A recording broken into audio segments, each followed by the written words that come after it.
Line Brief starts now.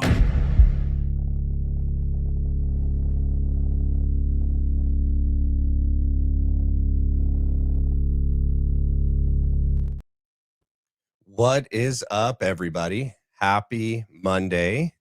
Welcome to another episode of the Black Line Brief. I'm your host, Matthew McKim, and I have a good show lined up for you guys today. As you guys get in and get settled, please do me a favor and hit the like and the subscribe on your way in.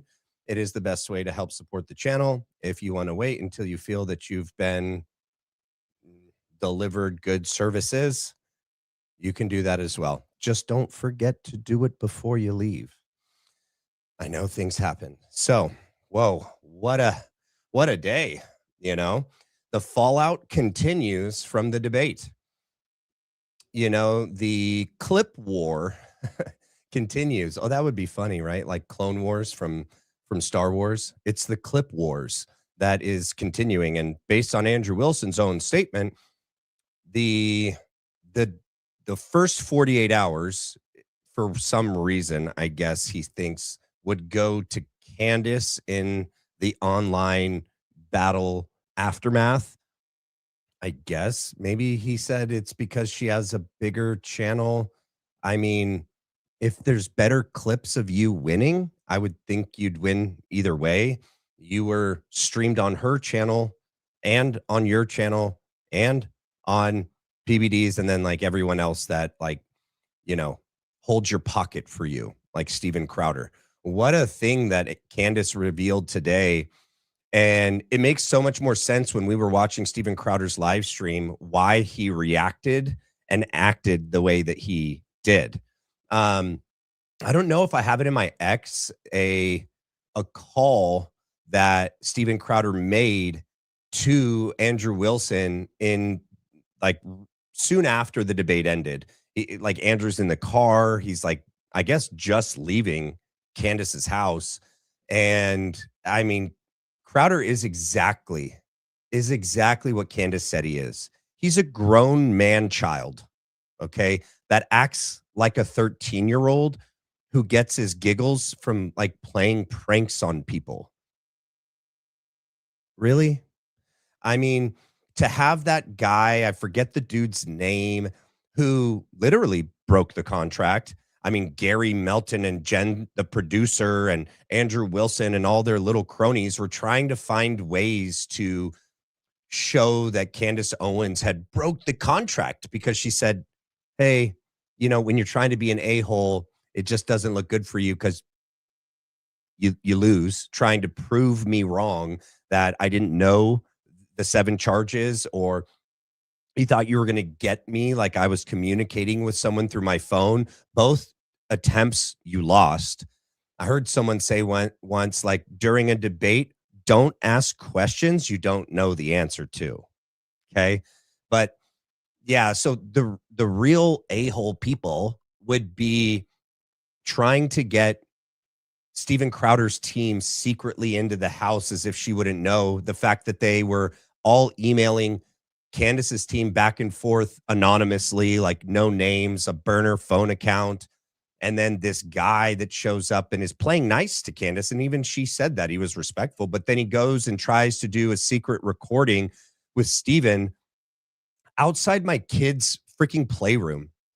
I got to tell you, if these guys did in my house what they tried to do in her house, things would have ended much differently. And yeah, like people that don't respect families and kids, whether you dislike them or not, like what kind of people are you? Whether you dislike Candace or not, that's her house. It's where her kids learn. It's a homeschool. It's where they sleep.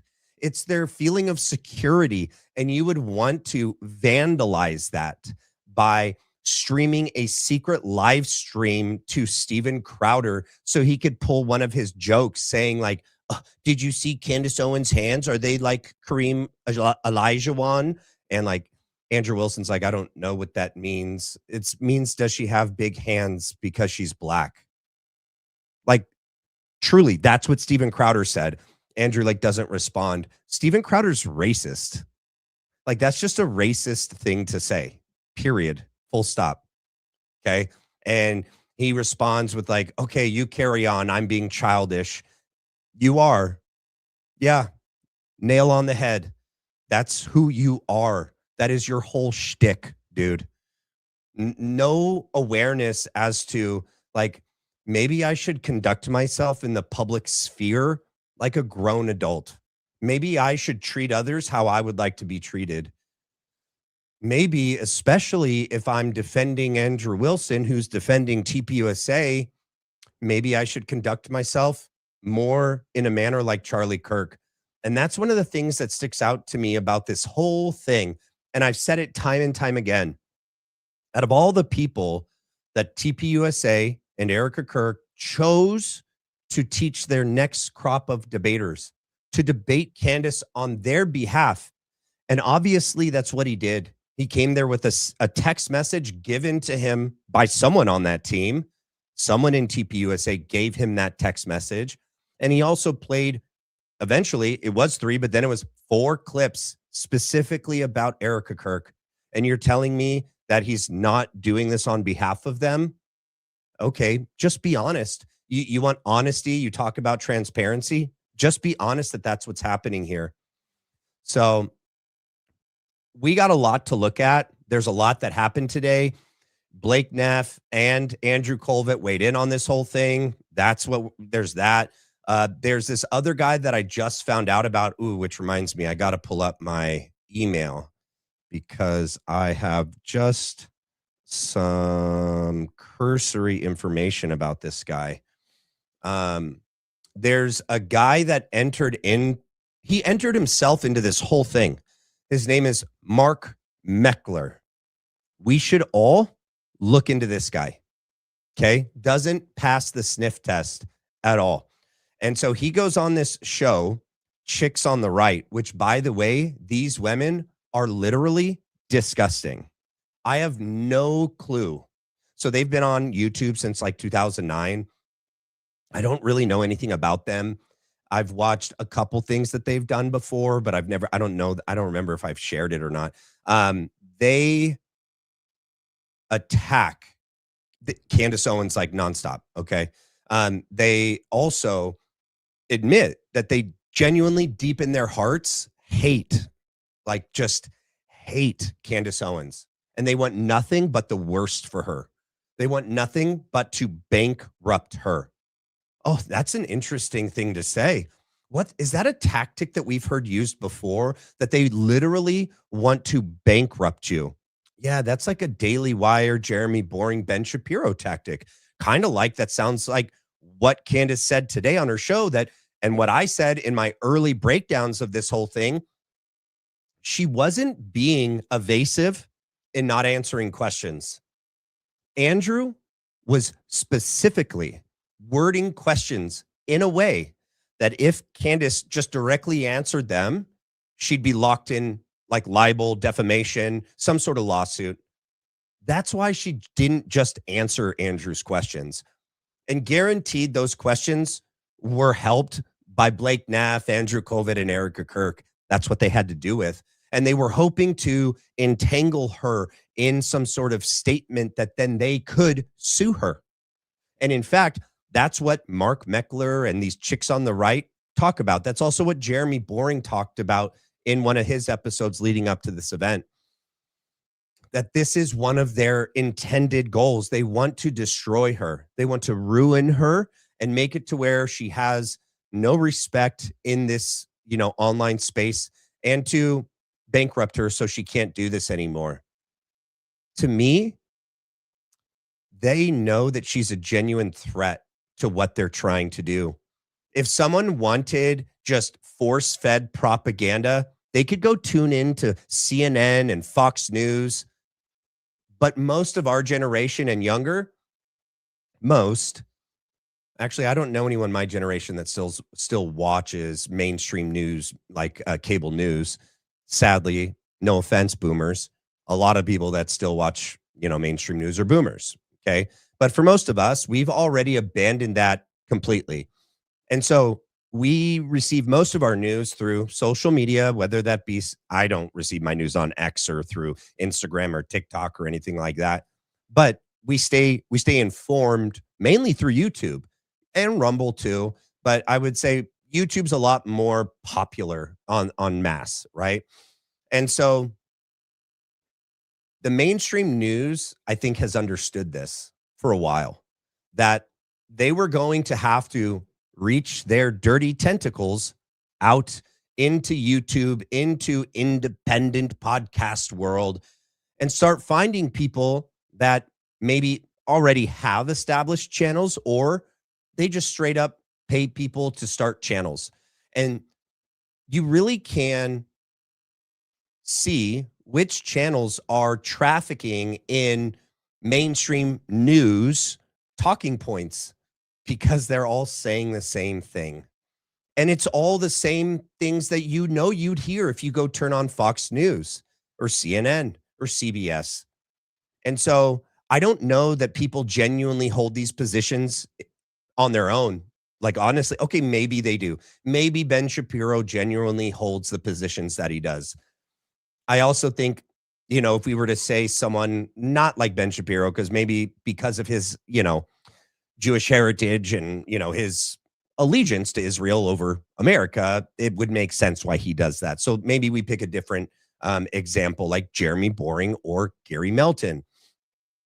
The only reason why I think some of these people would hold the positions that they do is because of some sort of exchange that's happening, whether that's financially or that people want to be in proximity to power and fame. People believe that even in the long run, it will rub off on them and that they will catch some of this power and fame, which then usually comes with money, onto them. And, we don't need to have evidence for a lot of our suspicions, a lot of our intuition of why people are doing what they're doing. And that's a lot of what we have with Erika Kirk and TPUSA. Do we have concrete proof of things? No, we don't. And Candace has never said that. And she's never made the claim that anyone at TPUSA killed Charlie. We've all been forthright on the fact that we actually don't really know the mechanism of death and who's the one that initiated that mechanism of death. But we can look at everything that was going on in Charlie's life in the months, weeks, and days leading up to his death, and everything that the people closest to him have been saying and doing. Also, you can take a further away bird's eye view of the situation. You can look at it macro and micro and see who were the people that would have had the most to lose if Charlie stayed alive and continued to say the things that he was really wanting to say, the things that he was being pressured not to say, things about Israel, things about Jeffy Epi, things about this administration, things about the war, things about, the relationship that Israel has had with the United States, even just with our intel services being so intertwined that a lot of our intelligence that has caused so much of the damage in my lifetime came from the Mossad. So when you look at who had the most to lose if Charlie were to stay alive and would have been alive through all that's happened since his assassination, why do that seem to be the same people that's gained the most? I don't find that to be not connected. I find those two things to be connected, that the people that had the most to lose if Charlie stayed alive are the same people that have gained the most in his absence. So with that in mind, you can start to infer things. You can start to see that, yes, motive, means, and opportunity can play in your assessment as to who we think had something to do with it, That's all that Candace has said. That's all that I've said, is that it seems like these same people they have something to do with it. I was tripping on my words, but these people seem to have some sort of role in this because they seem to be acting the most suspicious after the fact. They've lied. They've been caught lying. They've even had to admit that they've lied on things, or they've lied about the fact that they were caught lying. All of which are things people do that are hiding something. Why would these people have anything to hide when it comes to Charlie Kirk's life, his assassination, and his organization? That's weird. You would think you'd have nothing to hide. And you would think all these individuals would be the ones actually fighting for more transparency and justice for Charlie Kirk. And yet they're not. So Candace and all of us have good reason and cause to suspect these people and to suspect the government, because this is the government's job. This should have been the FBI's. Well, we can argue that the FBI shouldn't have been involved at all, but the fact that they got involved, this would have been their job, would have been to investigate the people that had the biggest means, motive, and opportunity to do this, not some disconnected, 20-something-year-old who had never met, and by Lance Twiggs' own admission, never even mentioned Charlie Kirk's name before. So, yeah, I know that was probably a bit more than I was, planning on, leading up to this. But some of the other things that we have lined up. Oh, okay. So Andrew Wilson, remember, yesterday, he did a live regarding the debate. It was a live stream that was not allowed to be paused, rewound, or clipped. It was only live during the live, and then it was gone. You have to intentionally do that in YouTube, okay? You have to preset it that way. That was deliberate. It's not an accident. Then 24 hours later, he uploads it, but he uploads it differently. The thumbnail, the title, it's different. Not to mention, there's a lot of key things missing from this upload. Also, if he had the guts to say what he said live, why did he go ahead and blur everything out that after the fact? Like, he beeped out certain words that he said. Yeah, he has a foul mouth. I'm glad that he did do that. But I mean, you said it when it was live. Now you bleep it out. I don't understand that. He also blurred out the entire live chat that's on the screen to allow people that were not I guess people still hide from behind handles because it's not necessarily their first name, but people can find out stuff about people through their handle names. People were saying very evil, disgusting things about Candace and Candace's team and all of us, and it's all blurred out so we can't see it. And then there's also like pieces completely trimmed out from the live. And I just find that to be a very cowardice thing to do, because I don't edit anything that I have. If I'm going to say it live, it stays up. This is what it is. And, stand behind the things that you say and be a man. I don't know. I mean, it's not like I could have respected Andrew any less. I think I'd already hit rock bottom, but it just was another data point to be like, yeah, you're valid in not respecting this guy. So, all right. I think I've said enough. Hit the like and subscribe. Let's get into it. First timestamp. What are we at? We're right at 7:01. Let me get my paper. All right, here it is. Here with you, Blake. How we doing? I'm doing great, because I will say, as I was leaving the set on Friday, the Y-Refi mic flag whispered to me, and it said, like, I still love you more, even though Andrew's coming back. No, it did not. It's an inanimate object. Loves me more, obviously. We have so much to get to. What a weekend. Blake can say what he wants. This is America. I can't tell you how to think. It's still true. America. It's true. I can explain the facts to you, We but believe in can't help freedom, you and understand. sometimes that's a good thing, and sometimes there's downsides. So those are two digs at Candace, right? Because she did say during the debate with Andrew Wilson, you can't tell me how I should think, right? And his attacks on her during the debate was, whether he wants to admit it or not, was the things that she thinks and believes is what she's asserted on her show. Okay. And Andrew would try to get her to tell her how she should think about something. And then what was the other part that he just said? Oh, yeah. The other dig at Candace was one of her good points. I've already explained it for you.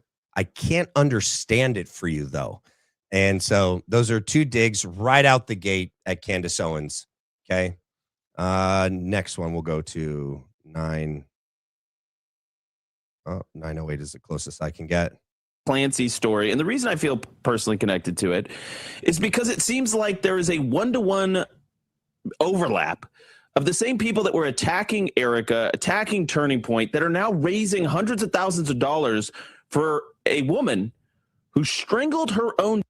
I don't know a whole lot about the Clancy case. I know the basics. I'm not going to weigh in on that because I don't know enough about it.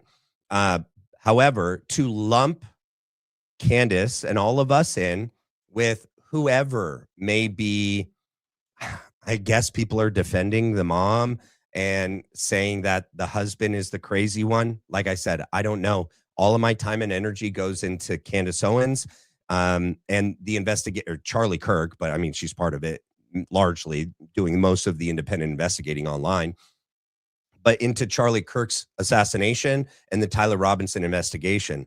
I'm like laser focused on that. And so I don't know enough about it to weigh in on the facts of that case. But for Andrew Colvett to say that all of the same people that are defending this mom and accusing this dad are the same people attacking Turning Point, Andrew, and Erika Kirk is insane. I'm one for a fact that I've never weighed in on the Clancy case. I have no knowledge about what it is, just the basic stuff you've heard on the news. But yeah, what they're trying to, and this is what they did on Thought Crime a couple weeks ago, and I showed a couple clips of that. They're trying to say, and if you're women in here, Andrew Wilson's not the only one that thinks you're the R word.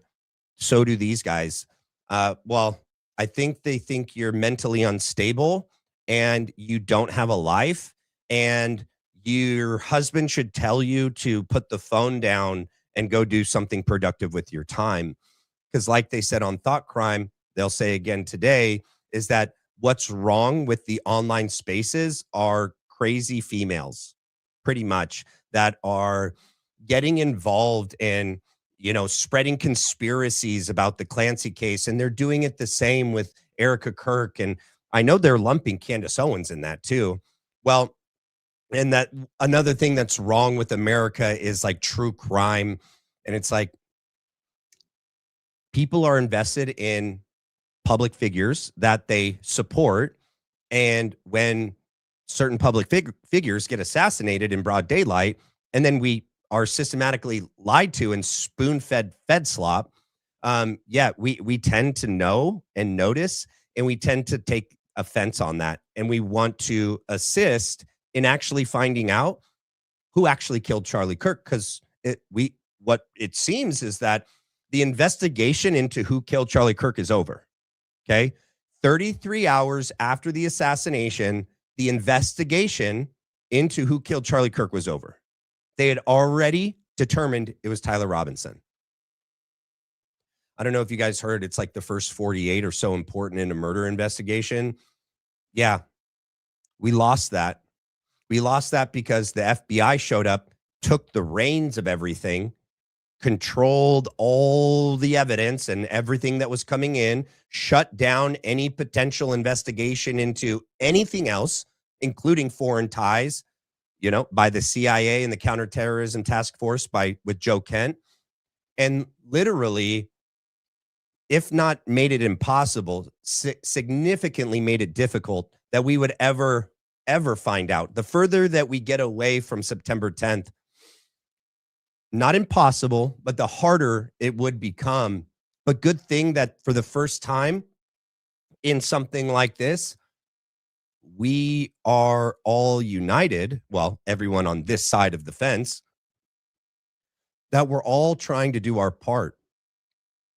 Everyone's running down leads in different angles in different parts of the world and sending them in to different podcasters, including Baron Coleman and Candace Owens and me and others as well. There's others in there as well. But if it literally wasn't for all of us, nobody would be investigating any other possible, killer, assassin, or network. They wanted us to just accept the fact that they said, nope, Tyler did it, 33 hours, great, see you in Valhalla, here's the bow, take it, we're done. And all of the resources after that have all been tied up in now just proving that theory, that case against Tyler. Nothing else. And so, yeah, all right, let's continue. All right, that was 9:10. We'll go 11:57. The closest I can get is 11:53. Here's the thing, though. We are living in a post-truth, internet cooked my brain, the psychologist rationalized my evil behavior reality. This is the only reality that seems to be gaining traction on the internet. Now, we are free speech absolutists. We love speech. We think that you should not be curtailed in your speech. Unless you're Candace Owens. Unless you're Candace Owens and Baron Coleman and anyone else, myself, unless you have questions about TPUSA and Erika Kirk, about Israel, about the FBI, about the government, about Trump, about Jeffy Epi. No. Those questions literally have to stop. They do. Trump called Charlie and told him to stop, right? So they're not free speech absolutists like Charlie Kirk really was. It's only speech that they determine is valuable. And anything else, they'll label whatever they want. You're a conspiracy theorist. You're poisoning the well. You're, tainting the jury pool. You're misleading the public. You're inciting violence. Oh, that's hate speech. You're a speech terrorist. Yeah. Okay. But my goodness, is there ever been a moment in history where you're like, hey, some of those people that wanted to gatekeep are kind of making some points now. Now we have to reject it because the bad people will use it to hurt the good people more often than not. But this stuff is nuts. Here is a a licensed therapist defending Lindsay Clancy. Stop. Oh, we're not going to listen to that. We're going to get to the next part. It's 13:37 is the closest I can get. Spiritual well-being. And by the way, that's the whole thing that's just like boggling here. You're a devout Catholic. I'm a devout evangelical. Okay, I'll replay that in a second. Did you guys know that Blake Neff was a devout Catholic? Was that something known? Let me go to the live chat. Did you guys know that Blake Neff is a devout Catholic? I didn't know that. How can a devout Catholic shill for Israel and be a Zionist? Did you guys know that? Yeah, did you guys know that? I didn't know that. How can he shill for Israel as a devout Catholic? Can someone help me understand that? So either he's not Catholic or Catholic in name only. And then you hear Andrew Colvett forgets what denomination he is. He's like, I'm an evangelical Protestant. Andrew, do you not know where you are? Is Blake Ness amnesia rubbing off on you? Did you not go to church yesterday? You can't remember what kind of church you walked through the threshold? Do you not remember the pastor speaking? You can't recall what denomination you are? Okay, Andrew. All right, just read off of your laptop. It'll help you stay on track. Okay. Christian, I am just sitting here watching this stuff going, go to church for the love, humble yourself under the scriptures. This stuff is crazy. You guys are getting led astray by every new little idea, every fleeting fancy, emotionalism, all of this stuff. They're using the Clancy case, so they don't want to come across like they're spending too much time and energy on Candace Owens, right? That's why I think a lot of the people that normally weigh in on things did nothing about the debate. We still haven't heard Benny Johnson. I mean, Graham Allen did just like a much on it today. We're not watching him. Dana Loesch, nothing. Aaron Milan, nothing. Who else? You know, Brandon Tatum did his little bit that he did and then moved on. He is talking about the Clancy case, but he's talking about all of us in the Tyler Robinson case. When he talks about people that are like, you know, involved in the online conspiracy theories of the Clancy case, he's talking about all of us. You already heard him say that it's the same. The same people that are in that group are also in this group. So it's like their Trojan horse to continue like talking about it without talking about it. So listen, but to Blake's point, let's actually hear what the defense is trying to say. Blaming it on the... It's just he's going to read about the meds. Hold on. We'll skip to 1450. 55. Okay. That's what they're talking about in real life. But then you can go online, throw up 139, and they're just going to say, I don't believe. I think the husband did it because we have a screenshot where he looks creepy. Yep. Okay, so that's also a direct connect. I can see what they're doing. Hopefully you guys can see it too. There are parallels, okay, but not one-to-one, right? And so when they're like, oh, there's a picture of this father and they think he's creepy and therefore they think he's psycho and he did it, they're talking about all of our suspicion about Erika Kirk as well, right? That's also what they're trying to address without directly addressing it, because they've already addressed it. They can't just keep saying it, I think, in their mind, because it just wouldn't look right. And so they're trying to do it without doing it. Our suspicion of Erika Kirk is not just on the way she looks. Okay. It's not. And I know maybe some people, but I'm balanced. I'm fair. That's not what I'm doing. Okay. And I don't think a lot of us, that's not what we're doing. She has given us so much content to observe her, not just a still photograph, to observe her, how she acts, what she says, what she believes, what she thinks, what she feels. And it is those things. I think I've watched thousands of hours of her, actually. If you take into account all the time she went on the show right after the assassination, her address from the studio, the memorial, all of the book tours that she did, Barry Weiss, all of the, the Bible in 365 episodes that she's done, all the different interviews on all the different, networks that she's done, since the assassination, all of the different appearances that she's done on behalf of TPUSA, TPU Education, or TPUSA Education, all of those, Chapter Leadership Summit, AmFest. We have been able to watch her over almost a year now to get an understanding as to who Erika Kirk is. And me personally, I've gone back years. I've looked at years of her. And I would say my opinion on her is probably one of the most informed. And she is, to us, suspicious because of herself, because of all of that I mentioned, all that context. And for someone, a wife, a widow, that claims to love Charlie, there's so many things that she's done and said that are just, I don't think you can actually love and respect Charlie and say and do the things that Erika did and continues to do. Okay? I mean, and I could list them here. You guys could help if we wanted to, but I'd get derailed. And that would be a long I would make this a 4-hour show, and I don't have time for that. And I don't know that you guys have signed up for that today. The reason I have lived this. Oh. Yeah. So this is the picture that. Poor Andrew. Andrew's a victim. Oh my gosh, guys. Can everyone stop now? Can everyone stop investigating Charlie Kirk, his assassination? Can everyone stop asking questions of Andrew? He's a victim.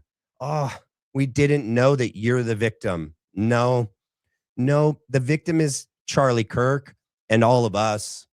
You trying to force feed us a BS story as to who killed him and lie to us that Charlie Kirk was, a forever supporter of Israel, that he didn't oppose the war in Iran, that he didn't have any real issues with Israel, and that he wasn't leaving the pro-Israel cause, that he probably was having major misgivings about J.D. Vance and Donald Trump because they were asking him to not do his job.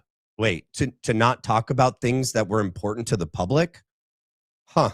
Yeah, you're not the victim, Andrew. We have lived this.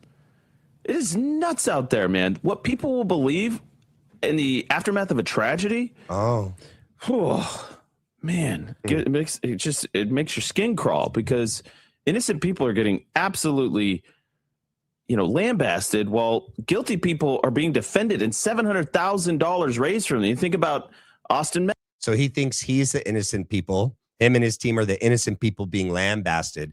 And the guilty person he's talking about without talking about is Tyler Robinson, right? He's compared the two stories, the two trials, the two investigations, even in this episode. He's done it before. He did it on Thought Crime. For someone that believes in the court system, and for all of them who, I don't know how they do it. They go like, in one sentence, they'll be like, yeah, innocent until proven guilty. Then like a couple minutes later, the man that killed Charlie Kirk, right? They even Erika said that in one of her appearances after the trial. She's talking about the man that sat across from her when she was in the trial as the man that killed her husband. Oh, so not innocent until proven guilty? Innocent until Erika says guilty, which was what, 11 days? 11 days after?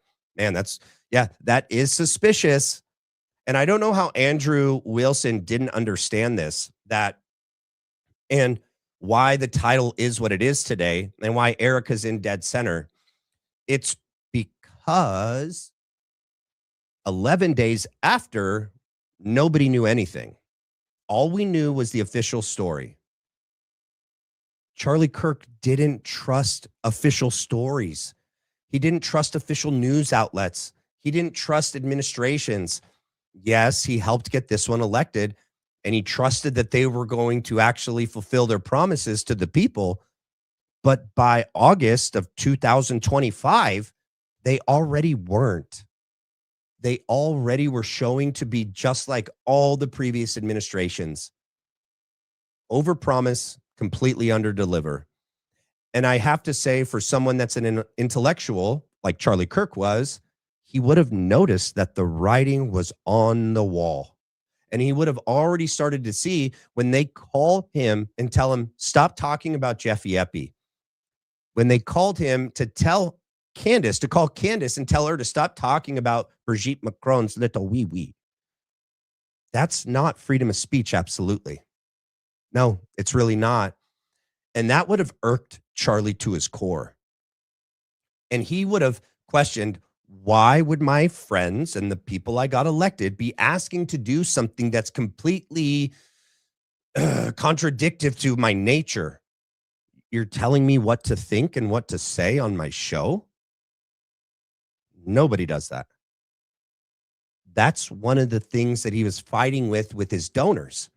They were telling him who he could and could not platform, who he should and should not have on his shows, at his events, what Charlie should allow people to talk about or not talk about.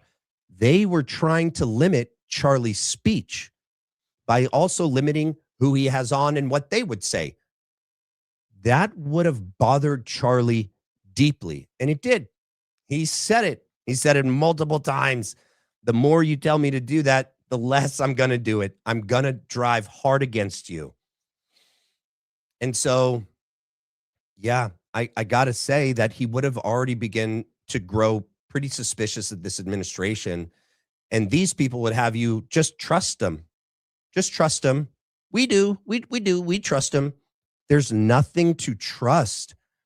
Just reference Joe Kent. And I played Mike Glover and Mike Ritland saying that even his sources at CIA and counterterrorism told him that Kash Patel was bought and paid for before the assassination. So he was already bought and paid for by September 10th, and that both the counterterrorism task force led by Joe Kent and the CIA were shut down in their attempts to investigate any foreign ties into this assassination by Kash Patel, by the FBI.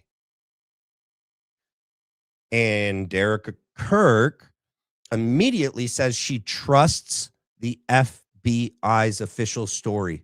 She trusts their investigation. She trusts and believes that Tyler Robinson is guilty. And she said it on one of the biggest stages at that time, at the memorial. And she's repeated it time and time again, especially on some of the biggest shows that she goes on. I don't hear her say it when she has a very minuscule audience on her Bible in 365 podcast, which barely anybody watches. But she said it on Barry Weiss that everybody tuned into. Does someone who's actually a widow that genuinely loves her husband, wants to find out the truth about his assassination, do that? What about lying about the text messages? Does a true widow do that? I guess maybe I'm not saying it right. Clearly she's a widow, whether she does that or not. But I mean, a grieving widow, a widow that actually loves her husband. Does that kind of widow do that? She lied about the text messages. The very text message that Andrew Wilson played at the beginning or read out, she lied on Glenn Beck and said it didn't exist. And then she tried to get out in semantics that it wasn't, text message, it's iMessage or it's Signal or whatever. She said she had his entire phone. She's gone through it and that he said nothing of that. Andrew Wilson later, I think it's in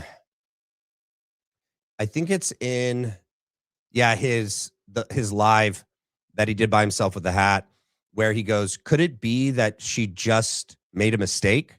She just didn't know? No, it couldn't. She said she had his phone. Therefore, she went through his phone and none of those text messages or signal messages existed. And furthermore, that's not a mistake. A good person who is taking over the organization on behalf of Charlie Kirk, trying to continue his legacy under the decades to come, would do. If you don't know for sure, you don't say anything. You don't lie. So our distrust for this organization, Erika Kirk and TPUSA, is not misplaced. It's placed precisely where it should be. Metcalf, same situation. Anyways, I got to tell you guys about Good Ranchers. No, we're not going to listen to your Good Ranchers. I think it's like right after this. Starting at as low as 100. Oh, no, it's the whole thing. Let me go to the next one. 2150. That's for sure. Hopefully she gets a shot to get into that WNBA, into that elite tier of female athletes. Anyways, so why refi? I got to read this. Oh, no, that's the wrong timestamp. That's right. It's 2517. Sorry. He reads that too long. Oh, wait, no, this is right. Okay, let him read this, and then it's going to go into something. Put that QR code back there on the screen. Yes. So call them 877-80-INVEST or I'll just mute him while he talks about why refi, because he's such a tool. He's not that good at what he does. Let's see. Are you almost done, Andrew? Play this because this was one of the clips that I saw this morning. We're talking about Lindsay Clancy. This is the mother of three that strangled them, then slit her own wrists and jumped out of a 2-story building. And all the women are just saying, hey, postpartum depression's real.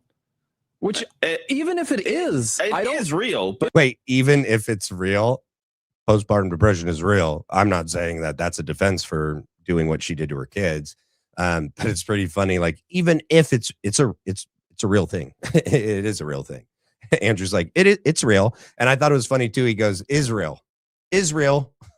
It is real. On the other hand, if a 19-year-old got on a bunch of drugs and then did a school shooting, this is what I brought up on Thought Crime. I don't think we would ever accept any depression medication related excuse for it. You can't justify a person who has any kind of break that causes them to commit a crime that heinous. And I think that should certainly apply to strangling your own toddlers as well as shooting up a kindergarten. Of course.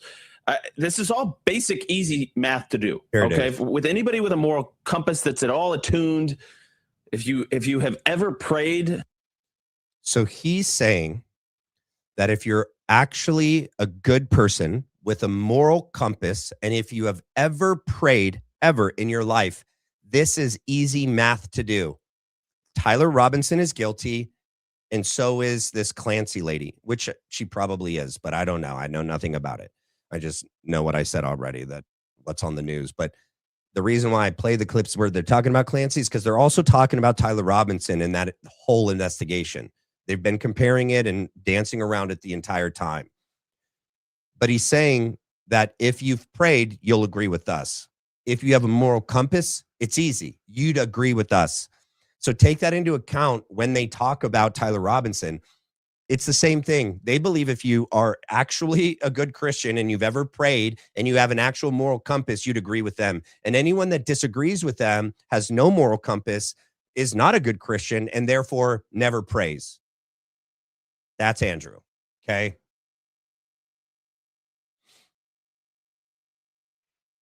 I don't want to play the clip of Leah Files. That's the clip that they're about to play. I didn't like the clip of Leah Files that she did. I wish she wouldn't have done it at all. One time, like, this stuff is easy. And the fact that it's apparently not, and they're raising $700,000 to defend this woman because, the husband looks creepy, I guess, in a photo. Unless there's actual evidence that he did do something. I don't know. There might be. Okay. But this one caught my eye this morning. All right. It's the Leah Files. I'm not going to play it because I really didn't like it. Wait, he plays it, and then we're going to go right there. Is about to be exposed for the psychopath that he is. And yeah, it's so important to emphasize that high level of overlap, because we were discussing what's driving this. The overlap. They're talking about the overlap between those that I guess are defending Clancy and accusing her husband are the same people that are, looking into TPUSA and Erika Kirk, and that have made, any kind of observations and vocalize those observations as to what we find super, super sus about their behavior since his assassination. They're saying the overlap, that we're all the same. That's what they're saying.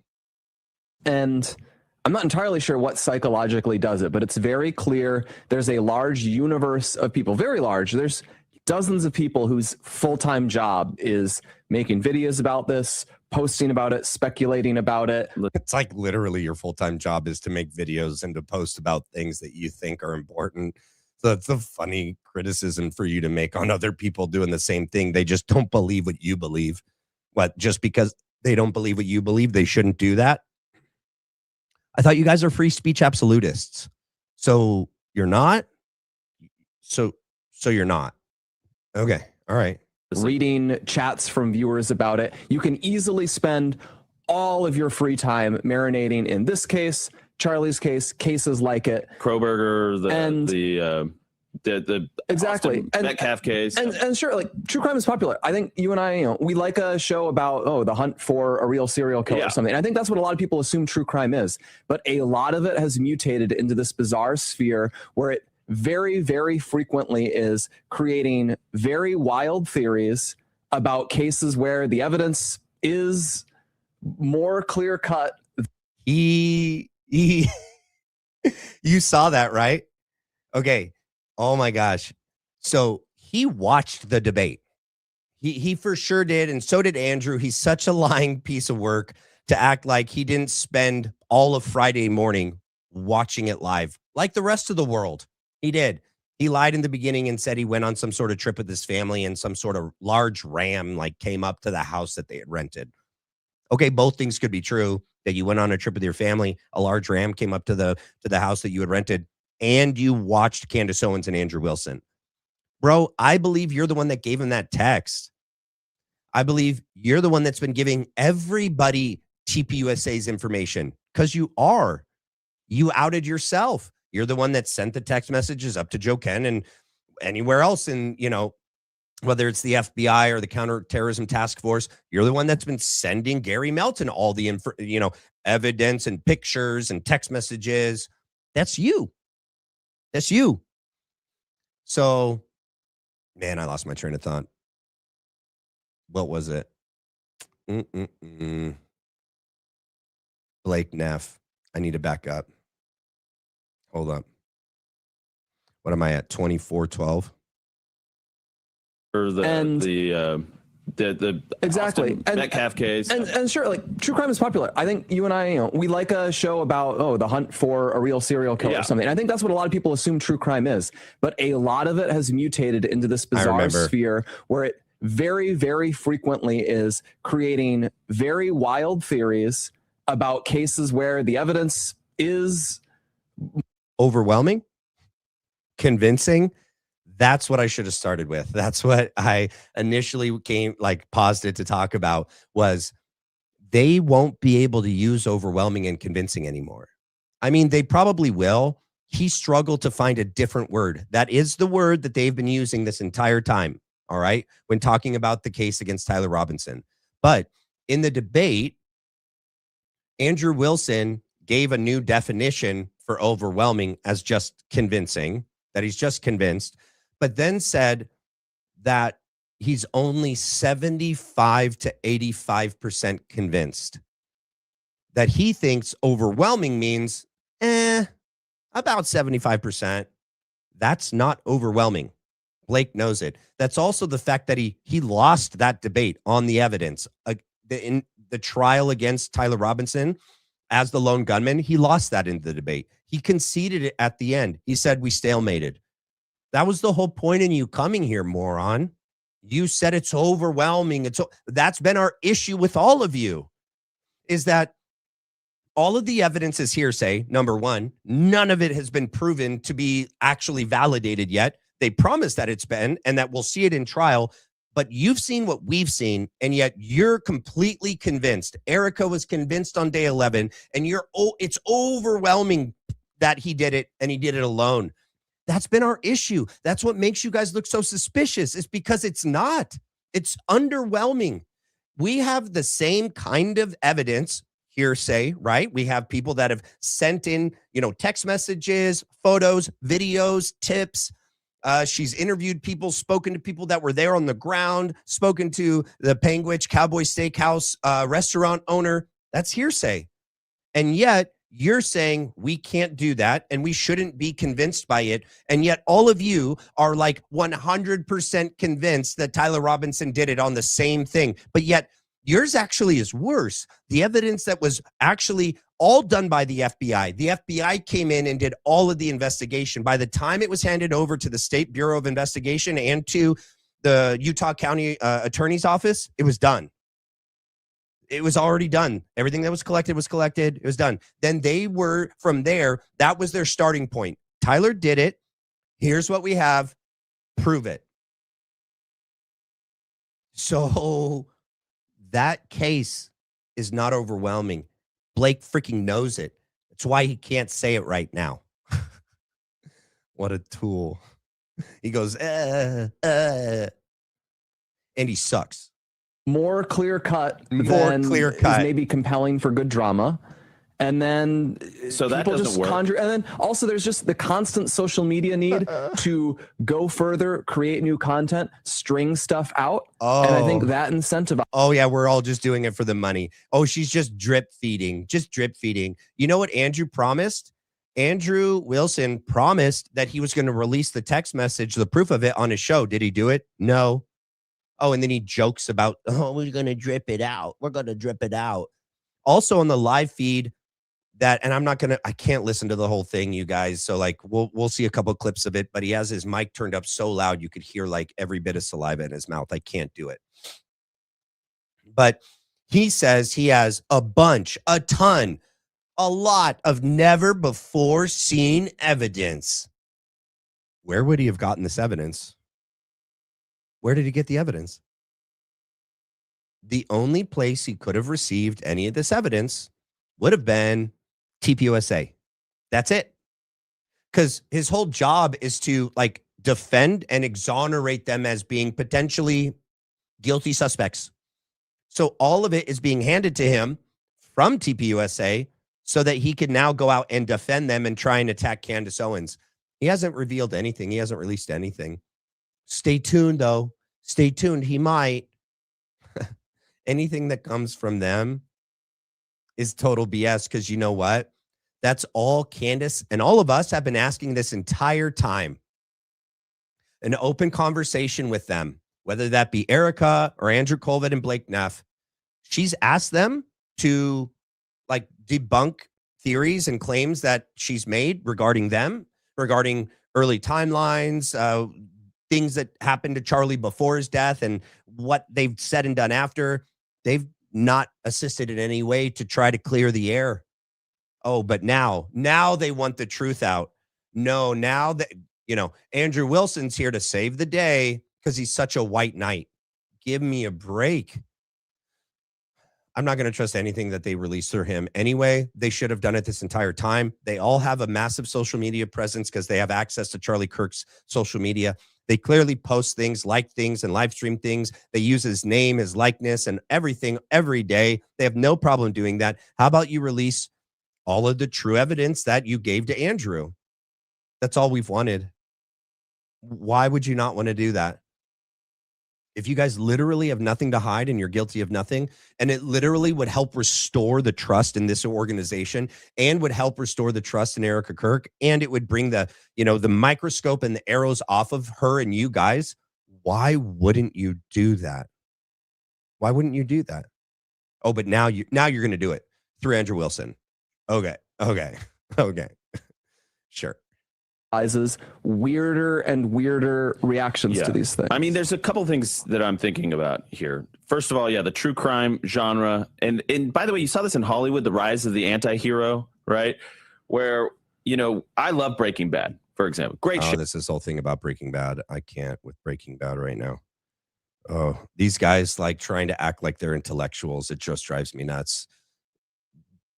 They're dumb. Would I then attribute the entertainment value of that and then invert my moral compass to the point where I'm trying to raise money and get a woman off who murdered 3 of her children? I don't care what the excuses are.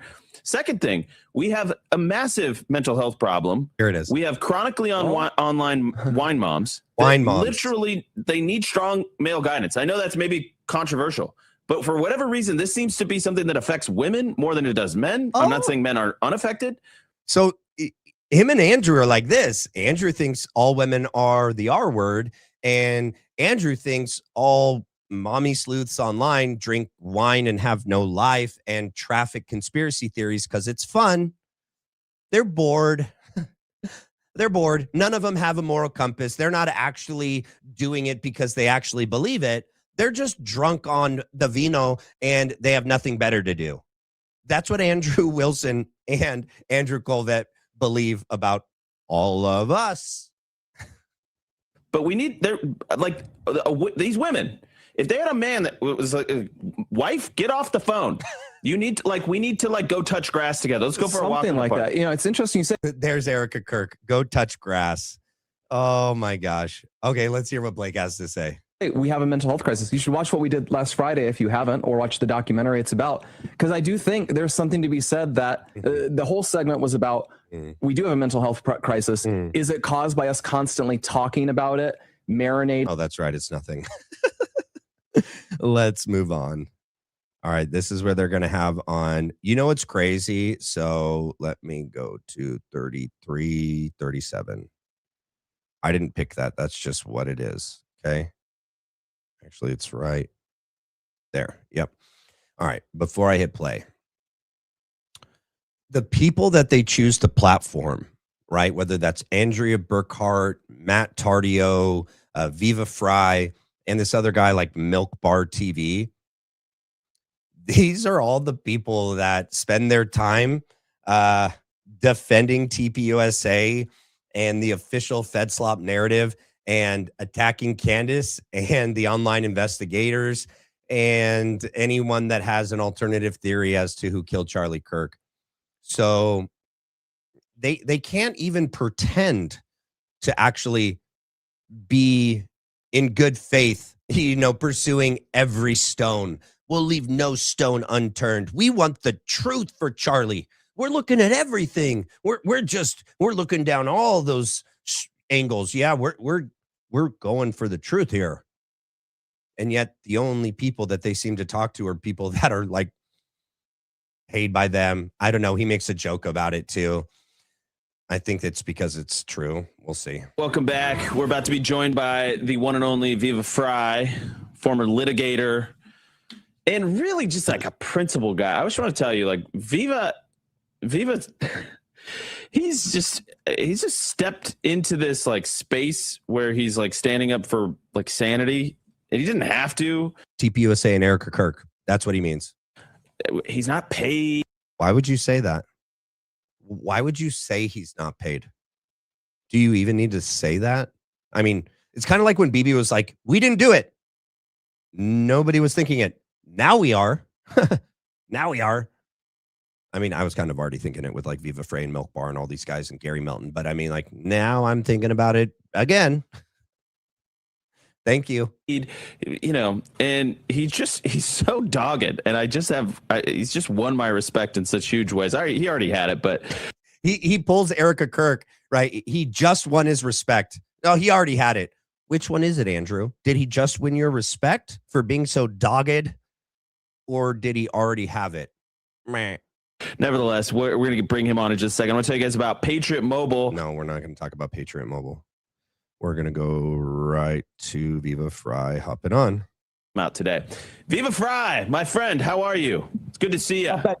The more you compliment me, the more conspiracies you're going to generate in terms of what I know. Did the check clear? Did the check clear, Viva? Don't even give them the soundbite. It's truly insane because, like, not that I'm independent. I'm independent, but like, I'm not a loner either. I can't say that because Robert Barnes and I have our locals community and our show. Yeah. To a loner as anybody gets in this business, and to be one thing I noticed, he defaced an American flag. Do you see this in the background? I have nothing against Canadians, but to put the Canadian maple leaf on top of the American flag, I thought was pretty gross. So he is Canadian, but then he moved to the United States. So don't know why he did that. I thought that was just freaking wrong. All right, let's move to. So they clip her out of context a bunch. All right, we're not going to listen to all of it. There's just a couple points we're going to listen to. Where are we? 1-0. No way. Is that because I was listening to it before it had finished? Gosh darn it. This is true. 1:6:57. Oh, okay. No, that works. It's right there. One other clip I actually really wanted to play for our purposes here, just to kind of wrap this up, because it was the whole premise of this debate was the Patsy thing, right? So let's go ahead and see the contradictions here. Again, this is from Milk Bar TV, who does great compilations of this stuff. He doesn't. And number one, the whole premise of the debate was for Andrew Wilson to present and defend his position that the case against Tyler Robinson is overwhelming. He gave that up in the first, like in his opening statement when he finished. And then, Patrick Bet David asked him, like, on a scale of 1 to 100%, like, how positive are you that Tyler Robinson is the lone gunman? 75, 85%. So not convinced. Okay. What is that? Is that from Dumb and Dumber? And it's like, so you're saying there's a chance. You're saying there's a chance. Yeah, that's like all there is. That's why the title is just Reasonable Doubt. All there is reasonable doubt at this time. If you don't have reason, then you don't understand what we're dealing with here. It's only reasonable doubt. That's like all that's left in this case. It's just insane, these people, man. I'm not going to play the clip where they make, because Milk Bar tries to make her look really bad, and I'm not going to take part in it. So right there. What's up, the yin yang?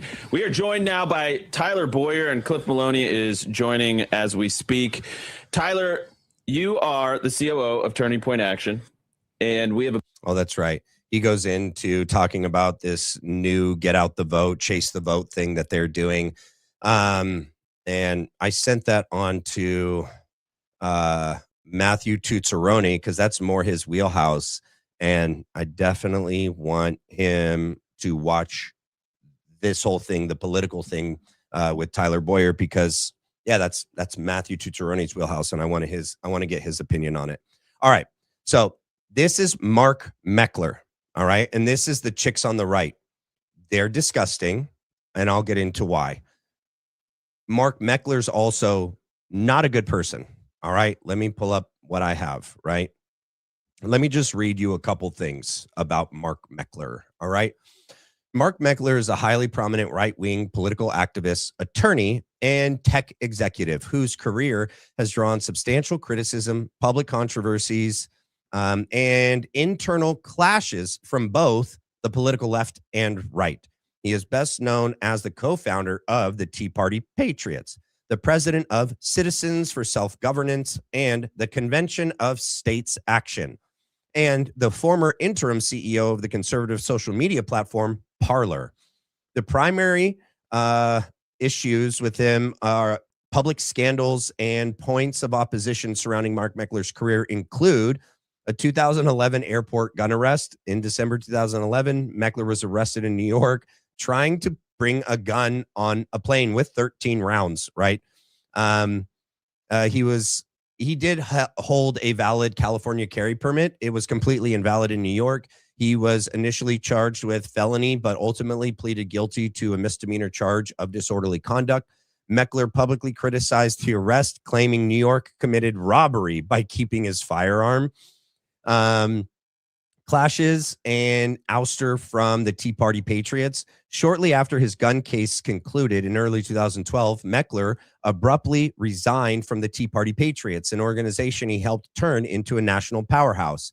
He cited deep philosophical and managerial rifts with co-founder Jenny Beth Martin. Specifically, Meckler criticized the board for drifting away from its strictly nonpartisan grassroots identity by spending $250,000 to sponsor the Southern Republican Leadership Conference, stating he felt the group had become too tightly bound to the mainstream Republican Party establishment.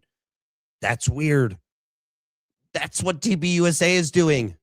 That's what TPUSA is, more so now than ever before. Okay, and that's what you've done. And that's like, wait till you hear some of the things he says in this episode that we're going to watch. Allegations of hidden dark money. While Meckler frequently markets his current project, the Convention of States, as purely grassroots movement funded by small dollar donations from ordinary citizens, investigative reports, such as a prominent profile by the New York Magazine, reveal that the organization is heavily bankrolled by tens of millions of dollars in right-wing dark money.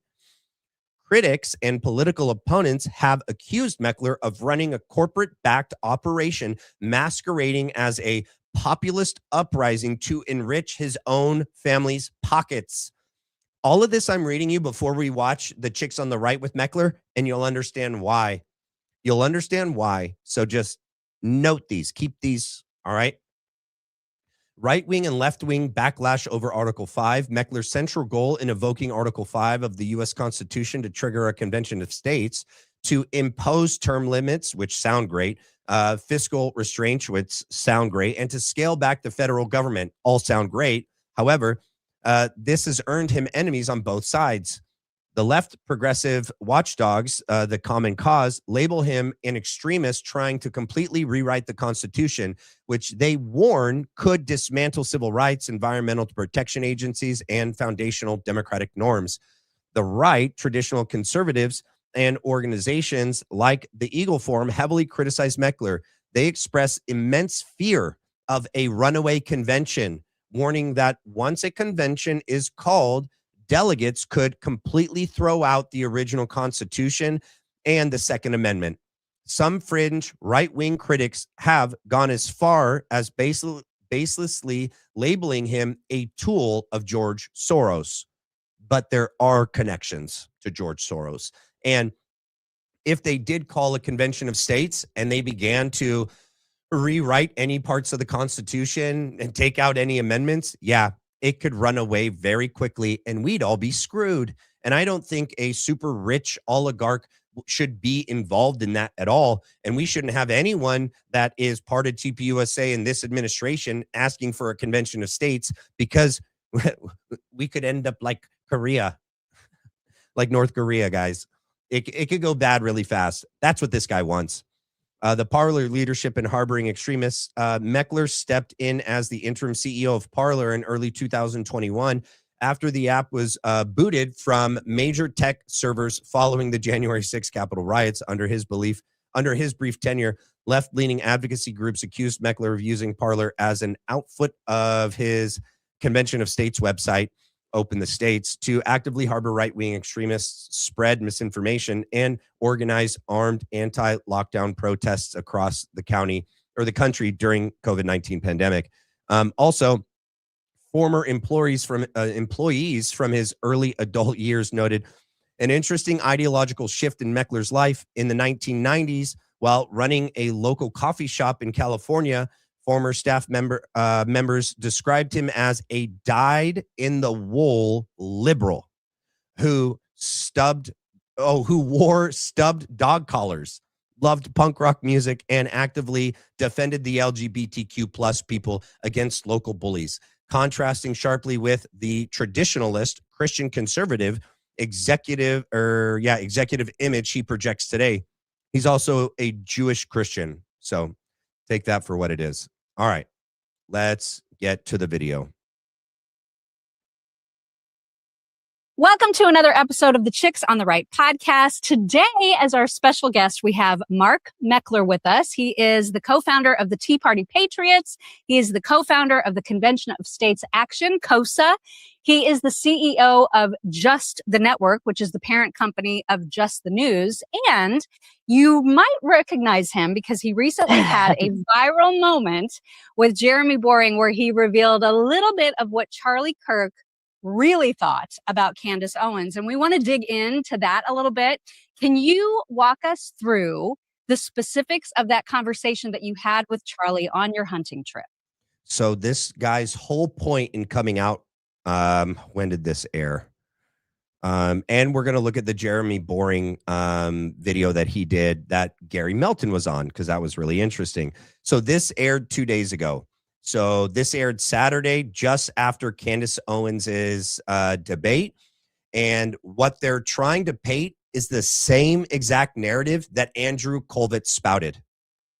That Charlie Kirk wasn't friends with Candace Owens, and that Charlie had people like Andrew, and Meckler's going to say the same thing, that had to manage Candace. That Charlie was supposedly afraid that Candace was going to ruin TPUSA and its image. However, we have Charlie, his own words, time and time again, over all the years 21, 23, 24, 25, where he's publicly defending Candace. There's a clip of him on Thought Crime where he's calling out Ben Shapiro for saying that she's like stolen money from him, or that she's like money grabbing, when like literally it's a transfer of goods for services. Like she worked for Ben and Jeremy Boring and she got paid her salary. She got paid her pay for doing her job. Charlie Kirk defended Candace Owens up until the time he was murdered. He was asked in August of 2025 about his relationship with Candace Owens, and he defended her and said, you know what I'm not going to do? I'm not going to stop being friends with someone because somebody and people tell me to. Okay? And you shouldn't either. That's what he said. Candace Owens, he said he loved her. They were friends to the very end. He was in her wedding. Yeah. So they want you to believe this other picture And TPUSA sent someone to go on PBD just in the early days after the assassination to say this exact same narrative. They've been trying to convince everyone this entire time that Charlie and Candace weren't close, that they weren't friends, that in fact, supposedly Charlie didn't trust Candace and like had people to manage her. And yet Erika Kirk, who has his phone, and Andrew Colvett, who supposedly would have been receiving of text messages from Charlie telling him to manage Candace, nothing has been released. Why? If they have proof that Candace and Charlie weren't friends, they would have released it by now. If they have proof that Charlie thought that Candace Owens needed to be managed and that he had people to manage her and that he was worried Candace was going to destroy TPUSA, there would be text messages stating that. And there's not. They haven't released nothing because it doesn't exist, because it's not true. Yeah, and I want to kind of lay out a caveat here, which is I actually make it a habit not to attack other people in the conservative movement. Notice that every time someone begins a statement like this, they're about to do the very thing, right? I normally don't talk bad about people, yet that whole purpose of me being on the show today is to talk bad about Candace Owens. Okay, so you do. So you do make a habit of talking bad about people. Okay, all right. Man, this is a story that took place quite a few years ago. And it did. That's the other thing. This story supposedly took place in 2017. And asked and even criticized for not widely telling this story in the time period since. Yeah, why not? And my perspective is, we're under assault as conservatives. And so whatever my personal opinion is of another person in the movement. Here's another question. Why are all of these people's organizations, why are the colors of their organization Israel's colors? Why? Why is that? Oh, you know what? I did want to play one thing from that episode before we moved on. Hopefully I can get it back for later because I've already started this. It has to do with Israel. Let me pull it up real quick because it was really interesting. And it would have been at the... Where is that commercial? Hold up.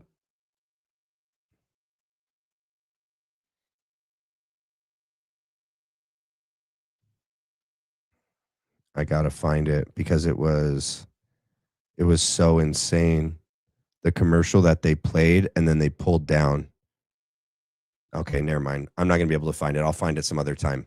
But yeah, why is all of these people's organizations that they create and they're Zionists, why are the colors baby blue and white? Just a coincidence, I guess. Yeah. I just try not to air those grievances publicly. If I'm directly asked, I'm always going to be honest, but it's just not a habit I make of attacking fellow conservatives. Now, I would say, after having said that, I don't consider Candace Owens a fellow conservative by any means. Yep. Certainly not any longer. I think she pretended to be a conservative when it was profitable for her. So I have no problem. And don't forget that I've said this time and time again, they engage in this tactic all the time. They accuse others of the thing they're doing. This dude is masquerading as a conservative, all right? Because it can benefit him, and it has, and it's continuing to. And these chicks, I don't know who these chicks are in real life, but that's what I got. I'm telling this story now, and I was on Jeremy Boring's show and was asked about it. And the story is a little bit longer than what I told. I've known Candace for a long time. I knew her before she was famous, and I helped her out early on in her career. And the reason I helped her out is she was going broke. She wasn't making enough money. She just started with Turning Point. And when I found out how bad she was struggling, I agreed to help her by paying her some money just to continue what she was still doing. This was something that was approved by my board and funded individually by one of my board members. And it was just to help her out. And which was super kind. Like when I heard you talking about that on Jeremy Boring's show, I was like, dang, I mean, that was really, really unnecessarily generous. Like you went way above and beyond. And it's because you believed in her, right? Yeah, look, I saw somebody that was talented, charismatic, intelligent. I thought this woman's going to be a star. And also, I think people don't realize this is really important. When you see somebody rising in the movement, especially somebody who has switched sides, there's a natural tendency for us who are observers of a phenomenon like that to think, that's so cool. It's so great. Totally. Everybody loves them. It's a wonderful thing. The reality is where they're coming from, everybody that they've always known now hates them. He knows from personal experience because he was a dyed-in-the-wool liberal. They're considered traitors and betrayers. It's a very rough transition for people. So when I see, especially young people coming up fast, they might have had an awakening. They've been red-pilled, for lack of a better term, and they start to rise. I'm worried about them because I know it's hard. Why is it that every time these people get on camera, or whether they say it in not on camera, but they're so altruistic. They just have the best motives. They just, oh my gosh, you're just so nice. I just wanted to help her. You're right, bro. You're like Tyler Boyer. You wanted to hitch your wagon to her, and you got in on the ground floor so you can manipulate Candace Owens. But he'll read a text that shows that she found out about him. Okay. She found out about Mark Meckler and says, you can lose my number. I also know, generally speaking, everybody thinks, oh, you're so successful. They're probably not making any money. Right. And so it's a tough transition. And then I would add one last thing, which is fame is dangerous, period. End of story. Like, and if you're young and you're getting a bunch of fame quickly, that's really dangerous. So Agreed. What I always want to do as an old guy that's kind of walked this road a little bit, I just want to offer help and guidance and mentoring and anything else that I can do to help somebody who's coming up that seems like they're going to be of value in saving our country. So that's the reason I reached out and helped Candace. And at some point, a couple months into that, she just, like, I don't even know how to describe it. It was like the demons turned on. And one day I got a text from her out of the blue, and it just said something like, I don't think you are who you say you are. Don't ever talk to me again. Don't My ever gosh. contact me. And literally out of the blue, we'd had no discussions like this. Everything had been positive. And I said, what did you do, bro? What did you do? What did Candace find out about you, bro? What's in your past? What were you doing behind her back? She's not going to do that out of nowhere. They're going to paint it like she's demonic, she's possessed, she's unhinged, like she didn't have a reason to do what she did. She did. And the fact that you're coming out today and everything I read about you, and she probably knows so much more, means it was for a very good reason. So why she said, lose my freaking number now. Okay. She found something out about you. It wasn't good. And she says, you're not who you say you are. Lose my number. And now here you are, a day after the debate, and you're out here on the Chicks on the Right show. Like you couldn't get on a different show. Well, you went on Jeremy Boring too. I mean, that's the same thing. That's just as bad. He's a chick on the right too. with his Gucci jacket and his boyfriend's key to his apartment on his chest. So, yeah, she found something out about you, dude. That's why she said, lose my number. in response to that text, something like, this is What? crazy. What are you talking about? Yeah. Yeah. And her response was, I think I was clear. Lose my number. Don't ever call me again. What's wrong with that? Look at this girl. Look at this chicks. Look at their face. Bro, okay, I know they're annoying, all right? But we got to get through what Mark Meckler claims, all right? We have to. Plus, it's actually funny. These chicks are unhinged.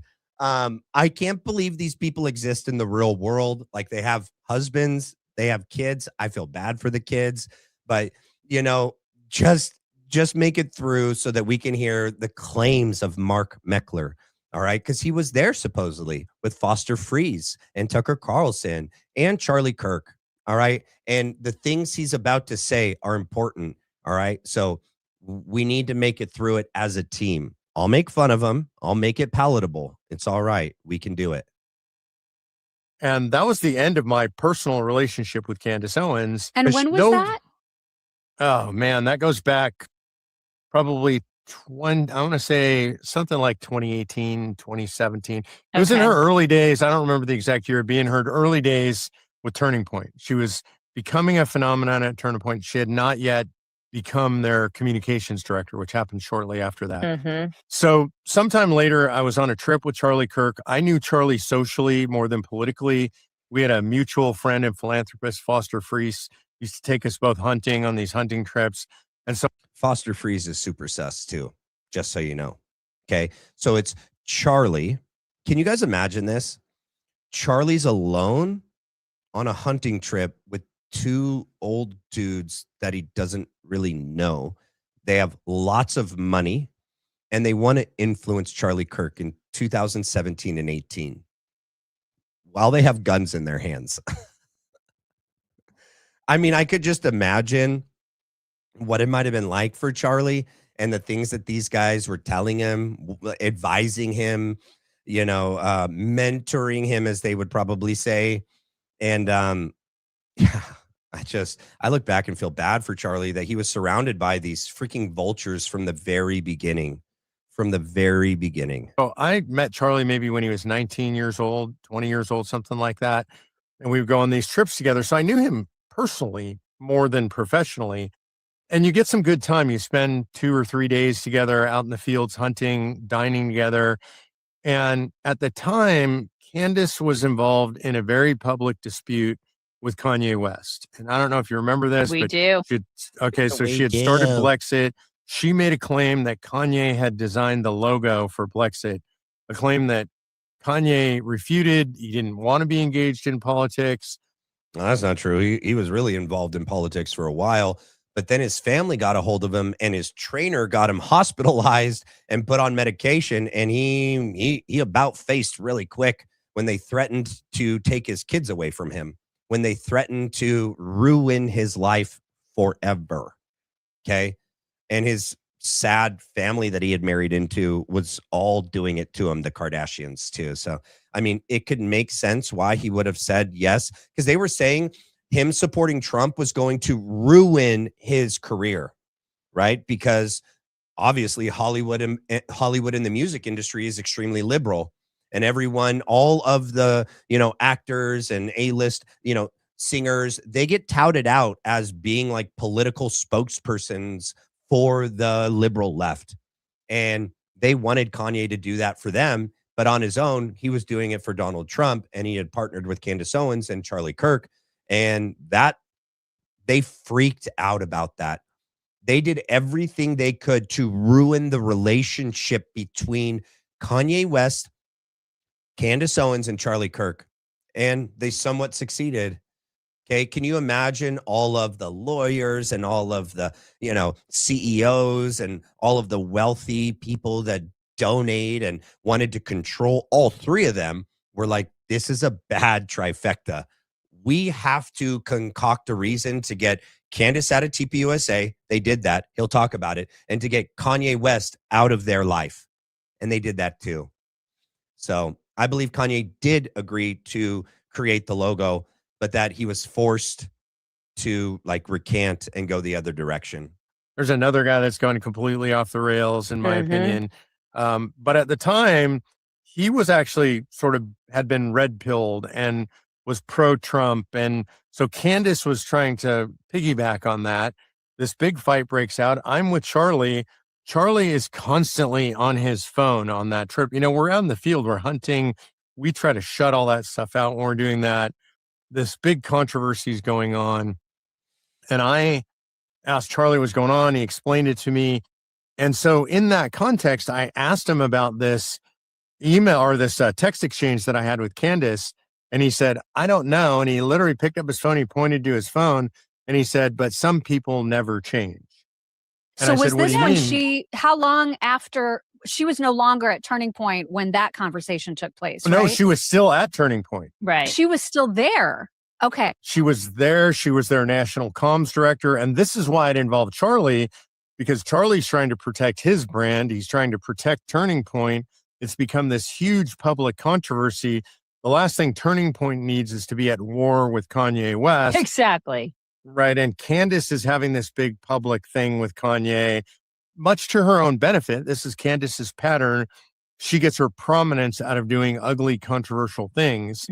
And so we started to talk about this more extensively. And he said, man, she's just such a nightmare for me.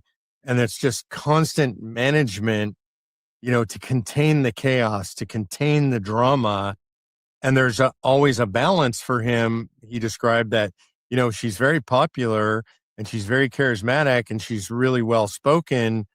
But behind the scenes, there's always this nastiness and chaos. And he described how bad it was for him and how much of his energy it took just to sort of manage. Now, I would describe it this way. These are not his words. Like he had a rattlesnake in a jar. Why would you go from somewhat quoting him and telling us what the conversation was? Okay, here's another thing, right? Why is it all of these disgusting people have no problem putting words in Charlie's mouth beyond the grave? Why is it all of a sudden, all of these people, diehard Zionists, diehard establishment shills, all want to tell us never before heard statements from Charlie Kirk? There's no proof of them either. So remember, a lot of the criticisms that they've levied at Candace Owens, right? That she's stating things that have been told to her, or texts that she's read, but she won't reveal sources, and that we're allowed to draw like inferences and some conclusions off that. We're wrong. We're crazy. We're cult members. This guy's going to get up here and quote a conversation he had with Charlie Kirk from 2017 and 18, and we're just supposed to believe him. No proof, no evidence. We're just supposed to believe him that supposedly Charlie Kirk said Candace was a nightmare. Shut up, dude. Shut up. Prove it. Prove it, dude. You have nothing. None of you have anything. If you had a text, if this guy had a text, a voicemail, an email from Charlie Kirk saying anything along these lines, he would have shown it. He would have shown it on the show. He would have shown it on Jeremy Boring's show. It didn't happen. It doesn't exist. He has to now make up a conversation that he says he had with Charlie Kirk in 2017 to further the same argument that TPUSA and Andrew Colvett were making from day one. The moment Candace Owens threw her hat in the ring and got involved in this online investigation and was actually starting to look at these people around Charlie Kirk, they immediately started to say, she doesn't know, she wasn't his friend, she didn't work for TPUSA for years, they stopped talking years ago. Charlie Kirk actually didn't like Candace. He needed people like me, Andrew Colvett, to manage her. He was afraid she was going to damage the organization. It's the same thing. And I have to believe that it's coming from the same place. It's coming from Erika Kirk and Andrew Colvett. Yeah. Right? And it was an attraction, and it was fascinating to look at and fascinating to watch it rattle its tail. But if you ever open the jar, you're going to get bit. And that's what he was describing. Like, how do you manage the toxicity in the midst of the positive stuff coming out of it? My response was, you don't. You got to cut yourself off from that. He did sometime later. Oh, I didn't catch that the first time. Interesting. His response in 2017 and 18. So we need to get this to Candace.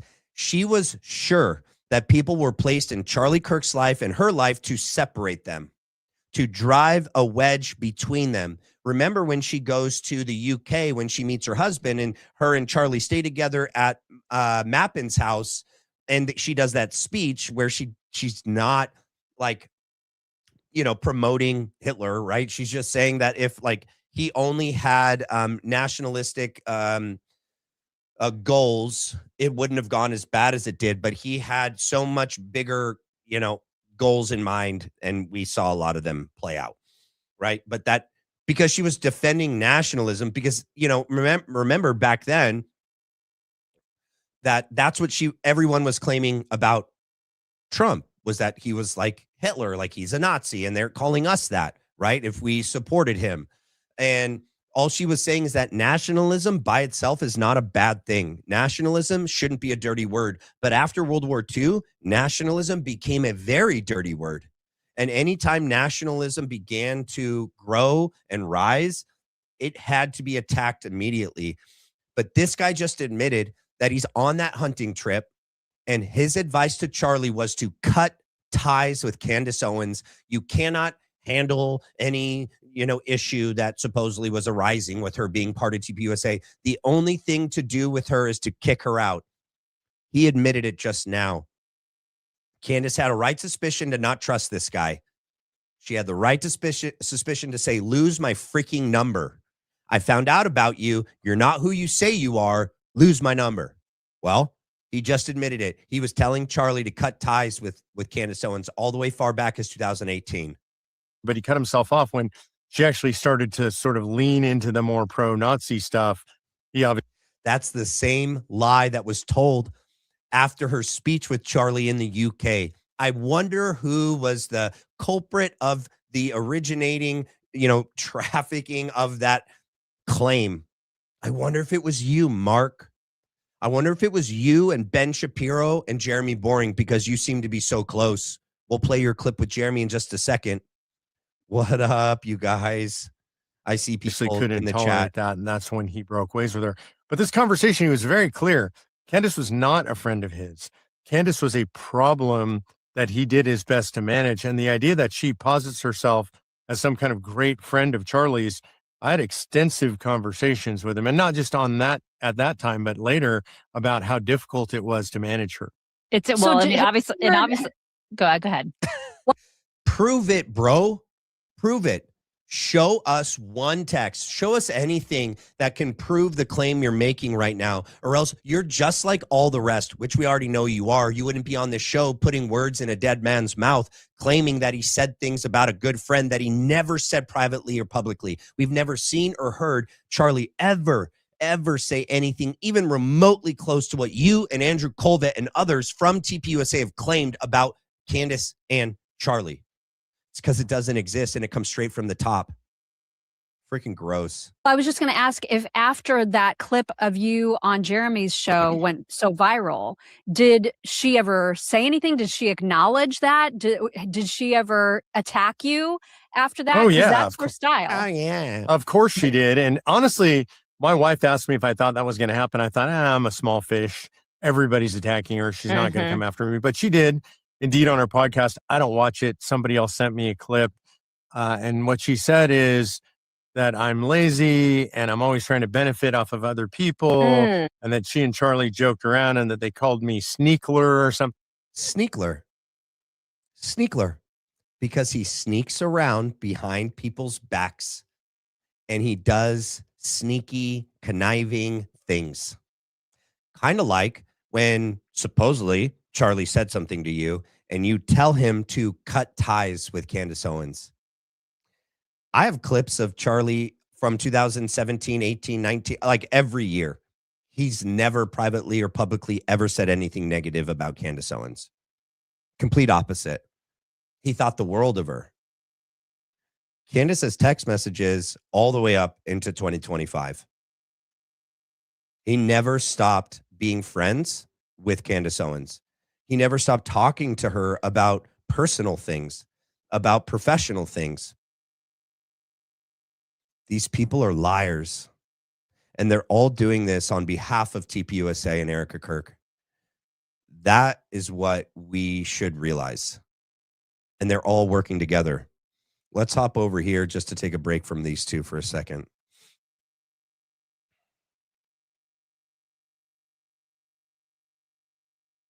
On Monday, in a courtroom in Provo, Utah, prosecutors began laying out the evidence against Tyler Robinson, the man accused of murdering Charlie Kirk. The forensics, the video, the medical examiner's findings. Charlie's parents are sitting in that room. His widow is sitting a few feet from the man accused of killing her husband, listening to the worst day of her life read back to her over and over under oath. Candace Owens looked at that and called it a show trial, telling her audience to expect nothing but, quote, Erika's tears and an orbit of her payrolled influencers trying to convince you that the unvetted evidence is overwhelming and undeniable. That's crazy because that's exactly what happened. This came out before the trial. That's exactly what ended up happening, right? They told stories that when they played that blurry Sasquatch video of freaking Eagle Boy running across Losi Center and taking a nap and then running and jumping off, that video was so traumatizing, Erika Kirk broke down, okay? she specifically handpicked about 5 to 6 influencers to come in every day so they could go out to the public and lie to them about this overwhelming evidence, which clearly not even Andrew Wilson believes is overwhelming. But Erika does. But Erika and all of her influencers believe. Candace Owens was right. She hit the nail on the head. She said the, quote, real trial would come later. One of the more extraordinary things a free people does, sit down under rules, under oath, in front of the cameras for the whole world to see and establish with facts and evidence what really happened to a man executed in broad daylight in front of thousands of witnesses, has been dismissed by Candace as theater because... Facts and evidence? Is that what you guys saw? Did we see facts and evidence during the preliminary hearing? I didn't see. I didn't see any facts and evidence. I saw hearsay, hearsay, hearsay. Because the truth threatens to shatter her empire of lies. And of course, the whole thing is a lie in its own terms because a preliminary hearing isn't actually a show or a trial. It's a procedure to decide one thing, whether the case is strong enough to actually go to trial. Candace knows that, of course. She's betting that her audience doesn't. As the hearings in Utah began, she posted something else. Quote, "One more fight, Charlie," she wrote. "I don't fear these demons. We will win." Candace has cast herself as the warrior, the one with spiritual insight, the one with strength who perceives the demons that the rest of us are too asleep. Charlie said, you'll be my David. Charlie believed Candace was his warrior. Give me your hero, right? To fight in my stead. Charlie picked Candace Owens. Erika Kirk picked Andrew Wilson. It doesn't get more obvious to me. And I think anyone with a freaking brain can see it. Charlie is the one that taught Candace everything she knows. And they picked Andrew freaking Wilson, the complete opposite man of Charlie Kirk. And that was picked by Erika Kirk. And yet she's supposed to know everything about Charlie and be his best friend, soulmate, partner. That was her choice. Okay. Are too compromised to see, and who's picked up Charlie's sword to go to war with those demons on his behalf. Yep. So, okay, she wants to talk about demons. That's fine. There is something truly demonic about this entire affair. Oh. But the demonic force here isn't Erika Kirk, a widow now raising 2 children without their father. And it isn't... Oh, they got to drop the widow card. They got to drop the widow card. Don't forget, she's the widow. You're evil if you ever question a widow who's the head of a massive organization with a lot of power and influence. And, oh, let's not forget almost $1 billion this year. You're evil, though. Stop noticing. Charlie's closest friends either, the men and women who stood beside him in life and now stand beside his family in the wake of his death.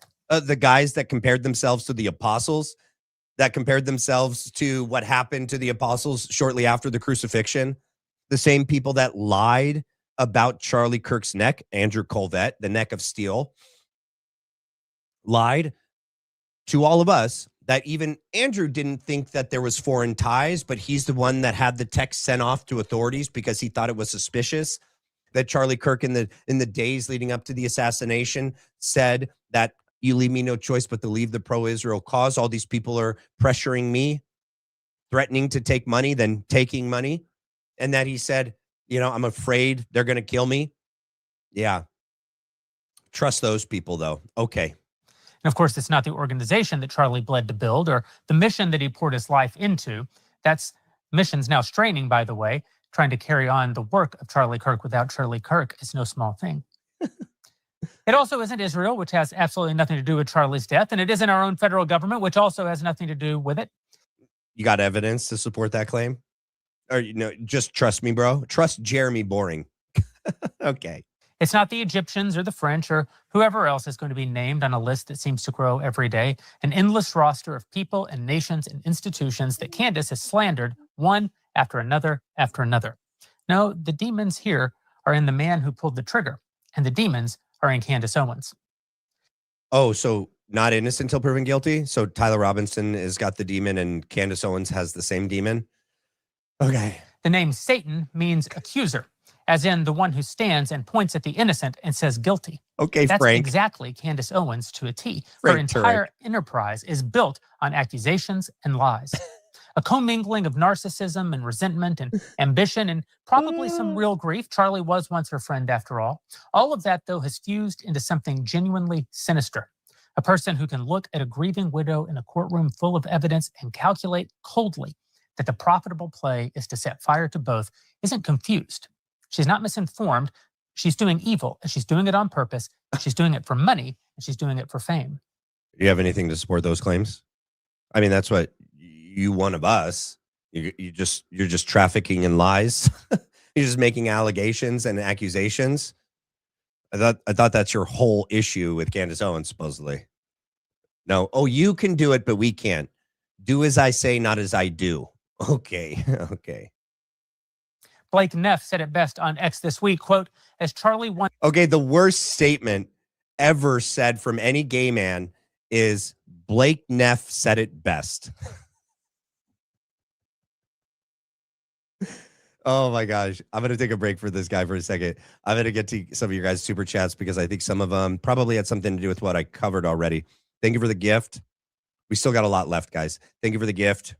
Here we go. Avis questions. It's obvious we are in a spiritual battle, but what really blows my mind is how overt this war is between good and evil. They want us to know what we're dealing with. Liars, murderers, cheaters, and soulless monsters. I couldn't have said it any better. I totally agree with you. Queen C3 became a member. Thank you for becoming a member. Carmen San Diego. What the debate looked like to me, gang stalkers sending in stinky pickles to taunt her in person about her friend's exit. Yes. Has anyone else noticed this too? Yes. Not enough space to explain, but am confident you can, Matt. Yes. Let me pull this off for a second. I think that they sent Andrew in to rattle her, right? To try to get her to admit things and to say things in response to Andrew's questions that would tie her up in a very, very bad legal battle with TPUSA and Erika Kirk. That was clear. They were trying to set traps for her. And yes, I think that through sitting across from her, a person who has no connection to Charlie. In fact, he said it himself. He, had nothing really similar, nothing similar politically or religiously with Charlie Kirk. This guy's one of the Orthodox bros that's like ruined the Orthodox community, and people don't respect him because like he doesn't respect himself. But that he was taunting her, who actually loves and respects and honors Charlie and is doing everything out of every fiber in her being because she genuinely wants to know the truth about Charlie. She's not doing anything for clicks. It's not for money. It's not for fame. It's because she doesn't believe the official story, and she suspects that TPUSA and Erika Kirk are suspicious. Suspicious of what? We don't know, but suspicious of something for sure. And he's there to taunt her about that because he didn't even care enough to know the charges against Tyler Robinson. He came in there to defend his position that it's overwhelming evidence. And yet within the opening minutes, he admitted that it's only 75 to 85% convincing. He was there to play clips about Erika Kirk and shove it in Candace Owens' face to try to taunt her into responding out of emotion and to trip her up. To taunt her that all of these people at TPUSA clearly don't care about what happened to Charlie Kirk, don't care about him at all, but that she does. And that it's like, nanny, nanny, boo moo, catch me if you can.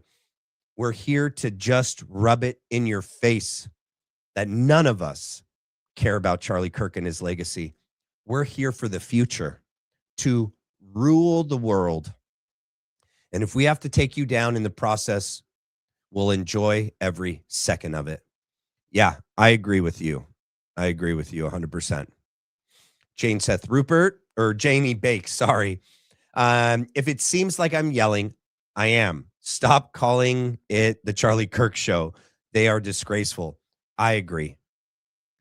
It should have been changed long ago. What's worse is that they use his name as the promo codes for the advertisers.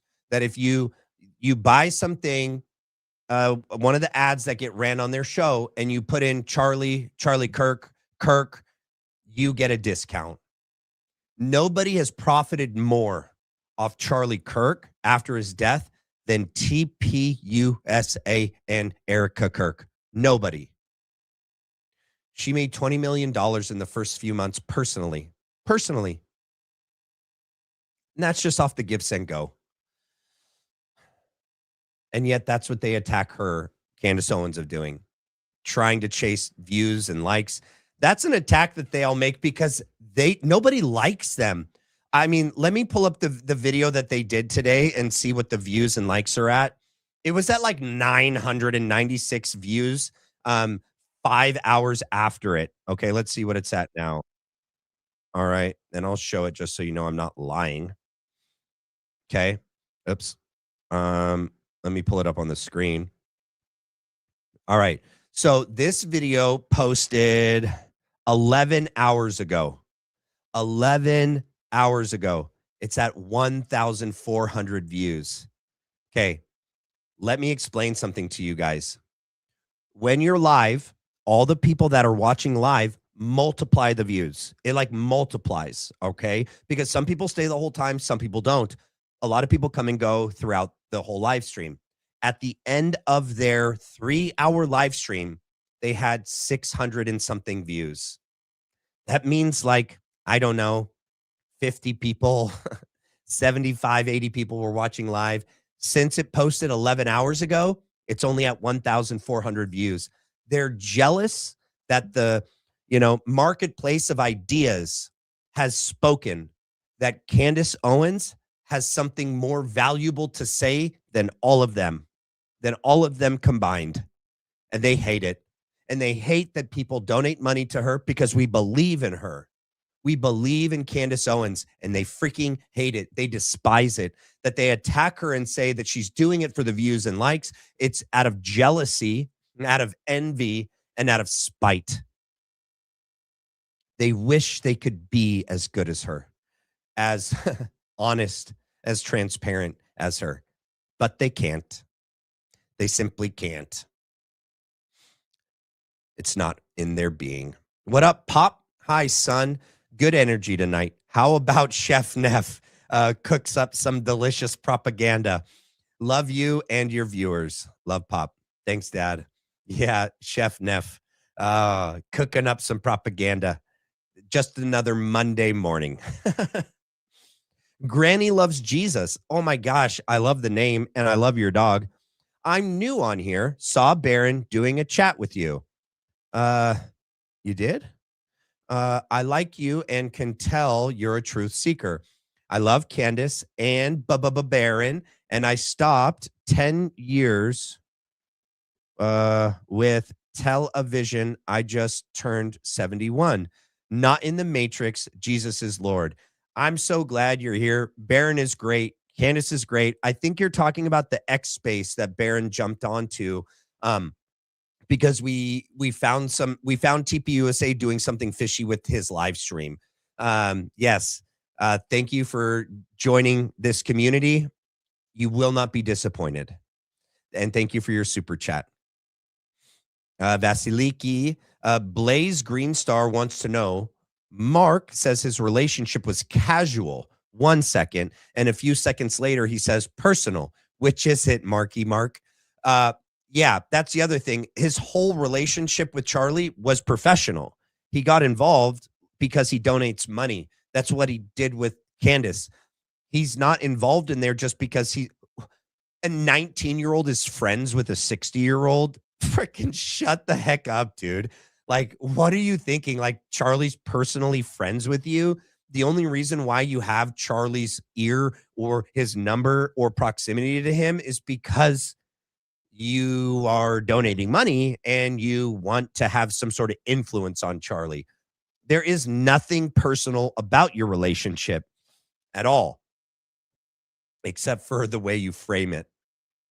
Thank you for the gift. Defenestratio. So bad at that. Punished with Truth asks Vasiliki, can you remind Matt to add the AW opening a pickle jar emoji that I made? Yes, I have it. I have it saved. I need to the size. I have to resize it and upload it. Can you tell Vasiliki? You sent me 2. I'm only going to be able to upload 1 because I'm already at the max for it. And so I have to delete a previous one in order to upload it. I think that the cartoon version is the better one, right? Instead of like the picture one of the like him like the real life picture. You want me to do the cartoon one? Let me know. Zamit, what up? How are you doing? You should bear no false witness. And yet that's all they do. That's like literally all they do. I agree. Can give you the jar of pickles, can't open it for you. That was such a good clip of him, bro. Like he's like talking about women and like they're like, can you open this for me? And he can't open it. And then he makes an excuse. He's like, my hands are oily. I just did something with my hands and that's why I can't do it. Bro, if you were a man, you would have made it happen. Plus you used your shirt. You like did everything you could to open it and you just couldn't open it. It was hilarious. Does anyone know the definition of Black Widow? Yeah. Doesn't she eat her mate after she mates with him, right? Yes. A Black Widow kills her mate after mating with him, right? Am I right? Help me out, ladies and gentlemen. Delaney, what up? I sent a super, but you stopped the show right before I bought a Bible because of you. Oh, thank you, Delaney. But did you see me respond last night? Like or not last night, 2 nights ago. I had ended the stream and then it showed, but the stream was ended. But I responded to you in the chat telling you thank you, and I had read it. So I read your super chat. Okay, thank you. Once I end it, there's like nothing I can do. It leaves the live chat up for like a couple moments after. And I kind of hang tight afterwards just to see, because it's happened before. And I want to make sure I get everyone that has donated money and give a super chat that I read what they've written. And so I did get it. And I'm glad you bought a Bible. And to say you did it because of me is outstanding. That's like such an amazing compliment. That I could be any kind of witness to anyone that has made them want to move closer in their relationship with the Lord is just a tremendous compliment. So I'm glad you got a Bible. Now the hard part begins, digging in every day, but you'll always be rewarded. All right. AW has a pic of CK like yelling behind him. Why? Wait, what? Andrew Wilson has a pic of Charlie Kirk like yelling behind him. Why? Where does Andrew Wilson have a pic of that? I haven't seen that. Send it to me. Email it to me, theblacklinebrief@gmail.com. Cowlins. Thanks, Matt. Love late night shows. Thank you, Cowlins. And we're all caught up. We're all caught up. All right. Thank you for the gifts, guys. All right, let's continue. Once told us Candace is very easy to understand once you realize all she cares about is money. I would add to Charlie's indictment and fame. Candace wants to be Oprah. She wants to be very rich and very famous, the wealthiest and the most famous person that she can be. That's all they got. But you can't slander the dead and torment the living and profit from the whole affair and walk away with your soul intact. It just doesn't work that way. You're right. That's what you're doing. That's what all of you are literally doing. And we believe that your souls are not intact. Dead on, Jeremy. Dead on. Candace is gambling her own soul and she's playing with other people's lives, and she's going to lose both bets. Now, I understand that in her mind, she's sitting on top of the world right now. She's the most famous she's ever been. She's the most followed she's ever been. She's being rewarded more than she's ever been rewarded for anything in her life. If you do the math on what her podcast, which was #1 in the world, is actually generating in ad revenue right now, the number is staggering. Why is that an issue? Why is that their biggest complaint about her? That a podcast that she already had, already monetized, already was making money for, already had her sponsors, already had everything going. And then Charlie's murdered. He's assassinated in front of all of us. She's close to him. That she's not going to use the platform that God gave her to investigate who killed Charlie and who's responsible for it and who's been covering it up and lying about it. Why is that your biggest issue with her? Oh, what? You want her to demonetize her platform? That would make a difference. I just don't understand it. What, you're just mad because she's making money because she's better than you, because she's honest and she has integrity, and that's led to the people deciding we want to hear what she has to say? That's your issue. You're a sad little gay man. Pathetic. Are you happy with yourself with that Gucci sweater that costs $1,300? That little jacket you wear, that stupid key on your necklace that you wear? Are you happy with yourself with your little freaking Zelda sword in the background with your freaking flamethrower because you're so flaming? Is that why you got the flamethrower? Okay. All right, buddy.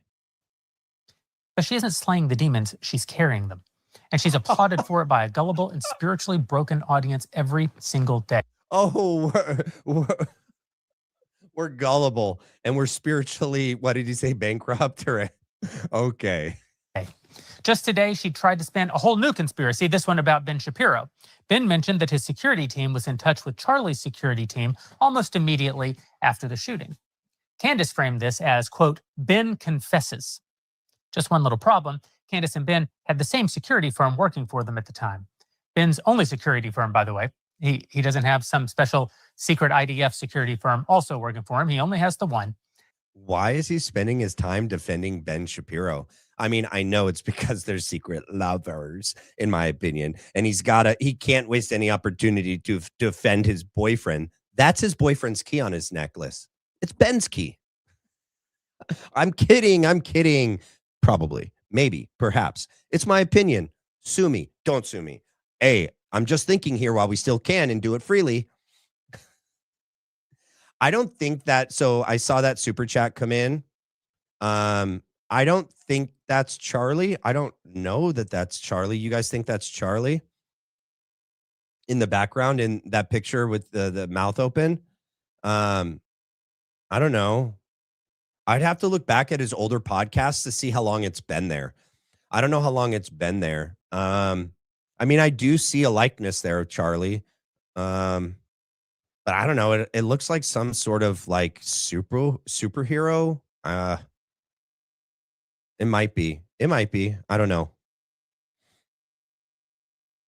And it also represented Candace Owens at the time. Interestingly, I was having lunch with the founders of that security firm at the very moment that Charlie was shot. That's another really weird data point. So Ben Shapiro gets called by Charlie Kirk's security team, and you are having lunch with them right at the time Charlie's murdered. Yeah. Oh, but we're demonic if we notice that that's weird.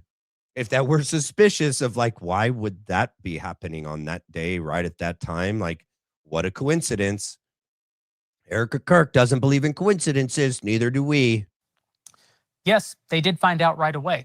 Yes, they were in touch with the members of TPUSA's security team right away. Yes, they consulted with their own team right away to ensure that their clients, which included Candace and Ben, were also safe. That's called being good at your job. And these guys are very good at their job. So I guess if that implies that Ben is guilty of involvement in Charlie's murder, it also implies that Candace herself is guilty of involvement in Charlie's murder. No, it doesn't. But of course, it doesn't actually suggest either thing. It's just another random fact taken out of context by Candace and surrounded with implications and suggestions and nods and winks and side glances and all the rest, and then thrown out to the internet as still more proof that something. I'm not actually sure what it is we're trying to prove, except that whatever it is that is the official narrative can't possibly be the truth. The whole thing would be comical if it weren't so tragically sad and so damn evil. Ben said on his show that it's a sin to listen to Candace. Just so. If you're listening to her for entertainment, you should be ashamed. If you're listening to her for research, you should guard your soul and guard your mind. But listen, this whole thing was never Candace's story to star in the first place, no matter how bad she needs it to be. It's Charlie's story. And right now, a real proceeding is underway in an open courtroom, laying out piece by piece exactly what happened to Charlie on that terrible September day. Here to discuss that and more, my friend Mark Meckler, co-founded Tea Party Patriots, leads the Convention of States Action, and is the CEO of JTN Networks, the parent company of Just the News. Will Chamberlain is an attorney who revived Human Events and now serves as senior counsel at the Article 3 Project and as VP for External Affairs at the Edmund Burke Foundation. And Gary Melton, a.k.a. Paramount Tactical, who served 4 combat tours as a U.S. Army Special Forces weapons sergeant and sniper team leader, and has spent 9 months going claim by claim by claim through Candace's allegations with actual sourced evidence. A thankless job, but we're glad that you're doing it. Fellas, thank you for being here. A thankless job, but not a job without pay. Don't worry. He's getting compensated for sure. Thank you. Thanks We're just going to listen to a couple things, and then we're going to get back to our other video. for having us. Mark, tell us what's happening in Provo. I think this is really interesting. Listen to this. This is chef's kiss. Mwah. Just listen to Marky Mark. It's different than the legal system in most states. Most people are not familiar with a process like this. So this is a preliminary hearing. We don't see this in trials in most states.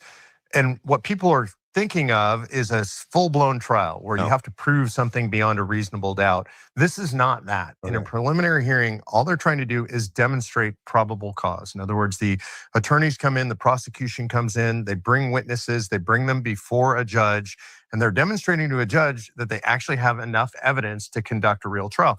And what the judge wants to make sure is we're not going to waste the time of the court. We just hoped that it was going to be actual evidence, not a bunch of hearsay and evidence with chain of custody issues, crime lab analysis issues, false conclusions reached by the prosecution. We just hoped it would have been actual evidence. That was our hope. And it's not a sham proceeding. It's not a fake proceeding. These are real charges with real evidence behind them. Not real. I think it's a great summary methodology, though. I wish more states used it because I do think it separates. He wishes more states used 1102 hearsay in preliminary hearings. Yeah, it'd be a lot easier just to frame whoever you wanted to, Mark. Be a lot easier. No, we need to repeal Utah's constitution to change 1102. It should not be in more states. Separates the wheat from the chaff and the real cases from the fake cases. And I think for the public, if you're watching this and you're concerned about this case, this is a way for you to get the summary of the case, the base evidence, the base facts in hand very quickly. I agree with you. It was a way for all of us to understand the sham trial, the case against Tyler Robinson. It was a way for us to finally find out what was so overwhelming. Oh, can we finally see the mountain of evidence that Andrew Colvett and Erika Kirk have been speaking about for the last 10 months? This avalanche that 90% could be thrown out and the 10% would still reach a conviction of Tyler Robinson. We watched. We were underwhelmed. But Andrew Wilson was overwhelmed. He was convinced.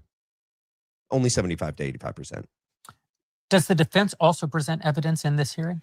No, actually, it's just the prosecution showing that they have probable cause to continue with the trial. So What? That's bigger than most of us know. Because one of the biggest assaults on Candace Owens and all of us is that if the defense knew something other than the official narrative, they would have presented it. Remember, they attacked Candace day in, day out during the preliminary hearing. You know what we didn't hear? We didn't hear about Egyptian planes. We didn't hear about Israel. We didn't hear about maroon shirts. We didn't hear about exploding mic. We didn't hear about anything. The defense didn't bring up any other theories. Well, Mark Meckler just confirmed that that's not what the defense would or could do during the preliminary hearing. The prosecution presented all the evidence. The defense can't present any. Their only job is to attack the veracity of the evidence presented by the prosecution. That's what they did. That's what they did every day. So that's what's so insane. Gary Melton is right there. Gary Melton is right freaking there. He went out every day during the prelim and since then saying that, we didn't hear, guys, we didn't hear about any exploding mic. We didn't hear about any, Egyptian planes. We didn't hear about any of the conspiracy theories. Therefore, Candace is wrong and we're right. However, Mark just said it right here.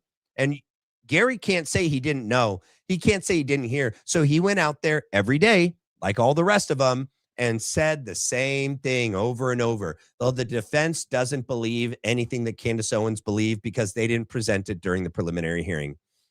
Liars. Liars. Paid liars. What role does the defense play, if any, in the... I mean, they can cross-examine the witnesses and try to demonstrate that it's not good evidence. So but the prosecution is trying to put things into the trial, and the defense, if anything, is trying to keep that is evidence correct. out of the trial. That's the entire process, and folks need to understand that probably that's what people need to understand. That's exactly what we saw. That doesn't mean the defense doesn't know about all of these other possibilities, and it doesn't mean that they don't believe an alternative theory. And yet these people have no... Andrew Colvett said it. Blake Neff said it. Graham Allen, Jack Posobiec, all of them. Benny Johnson, Brandon Tatum, Jeremy Boring, Gary Melton, Frank Turek. They all came out during and after the preliminary hearing saying that over and over again. You know what we didn't see? You know we didn't hear? We didn't hear the defense present any evidence to the contrary. Well, if they knew something different, if they believed something different, they would have presented it. No, they wouldn't. That wasn't the time or the place.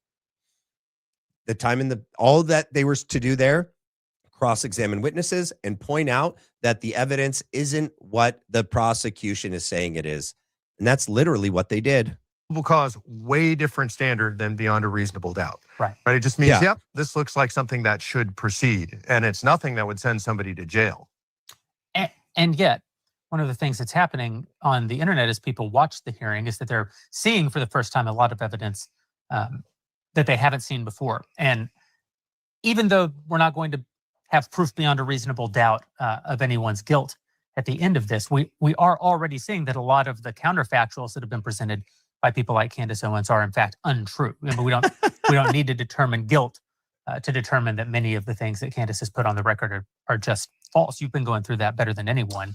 Yeah, what have we learned this week that we didn't know before? Well, we learned all the evidence that they said didn't exist actually exists. No, including, you know, they talked about it. They didn't show all of it, but they actually talked about how they do have video evidence of. Oh, so this is after. Let me see what date this was. This was after the preliminary hearing was done, July 8th. I'd have to look back at my timeline. Yeah, that started. So if July 4th was a Saturday, wasn't it? What day was July 8th? Of the shooter, the alleged shooter, allegedly Tyler Robinson, moving into position, taking the shot, being at the exact same. All right, so this was day 3 of the preliminary hearing. This was Wednesday, July 8th.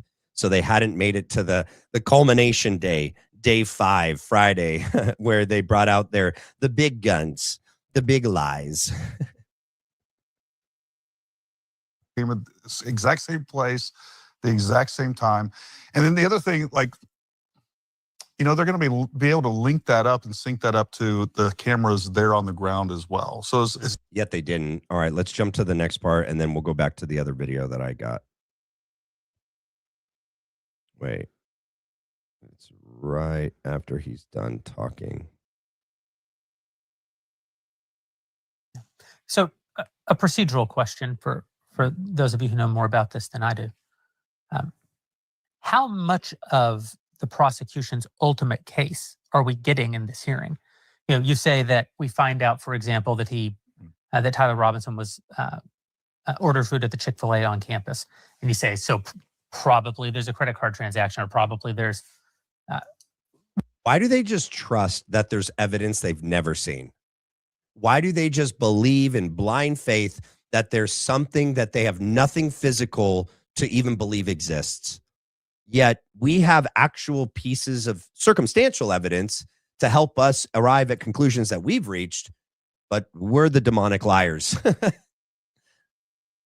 would every piece of that have to be presented as potential evidence here? No. So we're not seeing all the evidence or hearing all the testimony. We're just trying to get to a baseline that says this is enough to proceed to trial. Yeah, I think what they're trying to do is give the judge enough to say probable cause. Honestly, watching the evidence this week, we're done. I mean, it's pretty hard to look at those videos, to see him on campus, to watch him limp in the way that you would limp if you had a long gun down your pants. The way you would limp if you had a long gun down your pants. Here's the thing, Mark. You don't know enough about the case. Supposedly the long gun is disassembled. He had to assemble it on the roof per the video that we didn't get to see. That part was trimmed out. They just tell you about it. They just say it exists. So the barrel or the buttstock, one half of it, is supposedly down one leg. We don't know where the other one is, but that wouldn't have even passed his knee. Why did he not bend his knee? If he had the full gun assembled, okay, that's what they want you to believe. That's what's so wrong with this narrative, is that there's so many parts that just crumble when you actually ask follow-up questions, right? When they're saying like, see, that's where he's limping. And that means he has the assembled rifle down his pant leg. That's the only reason why he wouldn't be able to bend his leg. Oh, but he assembles it on the roof, so it's in parts. Where's the other half? Oh, it's in the backpack? We don't know. They want you to infer that. Was it down the other leg? No. I think we don't know. They don't tell you. But he assembles it on the roof. So it's disassembled in this photo. So then why is he limping? Every piece is like this. If you were to just ask yourself basic follow-up questions to any piece of evidence, you arrive at a conclusion, which is, oh, it's like totally made up. It's like none of it is good. So, jizz. Vasiliki, what up? He called a woman retarded on the eve of the demortion of the Theotokos, August 15th. The mother of God was disrespected. Oh, interesting. That's an Orthodox thing, right? And he's an ortho bro, right? He would have known. Yesterday was my birthday. I missed celebrating with you and the crew. Christ is king. Keep going, Max. Thank you for everything you do. Happy birthday, Tiffinator. You're never supposed to ask a woman how old she is. You can say it if you like, but happy birthday to you. Oh, you're an August birthday. My birthday was just August 5th. We have a lot in common then. Granny loves Jesus. If you saw Andrew Wilson's video today, it's there, CK behind him. Yeah, I showed it. I just don't know. How do you know for sure that is Charlie Kirk, or it's supposed to be depicting Charlie Kirk? I see a resemblance. Did he admit that it's like an animation of Charlie Kirk? Did he say that? Offer them a discount to debate you on BLB. Wait, offer who a discount? Who should I offer a discount to debate me? Oh, okay. Offer Andrew Wilson to debate me for less than 300,000 on my show. Bro, he backed out of debating me for free. So he would have done the same things. Everything that he did with Candace Owens, he would have done with me. It probably would have been worse because it wouldn't have had a moderator. It would have been through live stream, or it would have been on X. And all he does in those spaces is yell and shout and scream and cuss and become very vulgar. He might have toned it down a bit if it was like live streamed because it's on YouTube. It probably would have turned out much like it did with Zach Costello, where he's just like, show me the evidence. Show me the evidence. Now, like, my response to anyone that says that to me is, I'll show you mine if you show me yours. Show me your evidence, bro. It's all freaking hearsay. It's all hearsay. You don't have any. All you do is quote the charging document and probable cause affidavit, and now you're just going to quote the preliminary hearing and the bind over brief. It's all just the prosecution's conclusions based on evidence that nobody has seen. Nobody has seen the validation of the evidence they've presented thus far and the evidence that they say they're going to present during trial. It's like literally all just hearsay. All of it. This is nuts. I think Gary is sitting on a pillow. Could you see one? I'd have to pull it up. He might be. He's a little man. So, I mean, he's a really little man. Next one we got. Thanks for the membership. Thank you for becoming a member. Welcome to the team. Thank you for gifting one Black Line Brief membership. And thank you for the gift. Thank you for the gift. And thank you for the gift. All right, let's continue. What video do I have pulled up? All right, we're done with this guy. Let's go back here. Oh, no, he's back. Something like that. I just thought it was hilarious that she felt like she had to address these claims.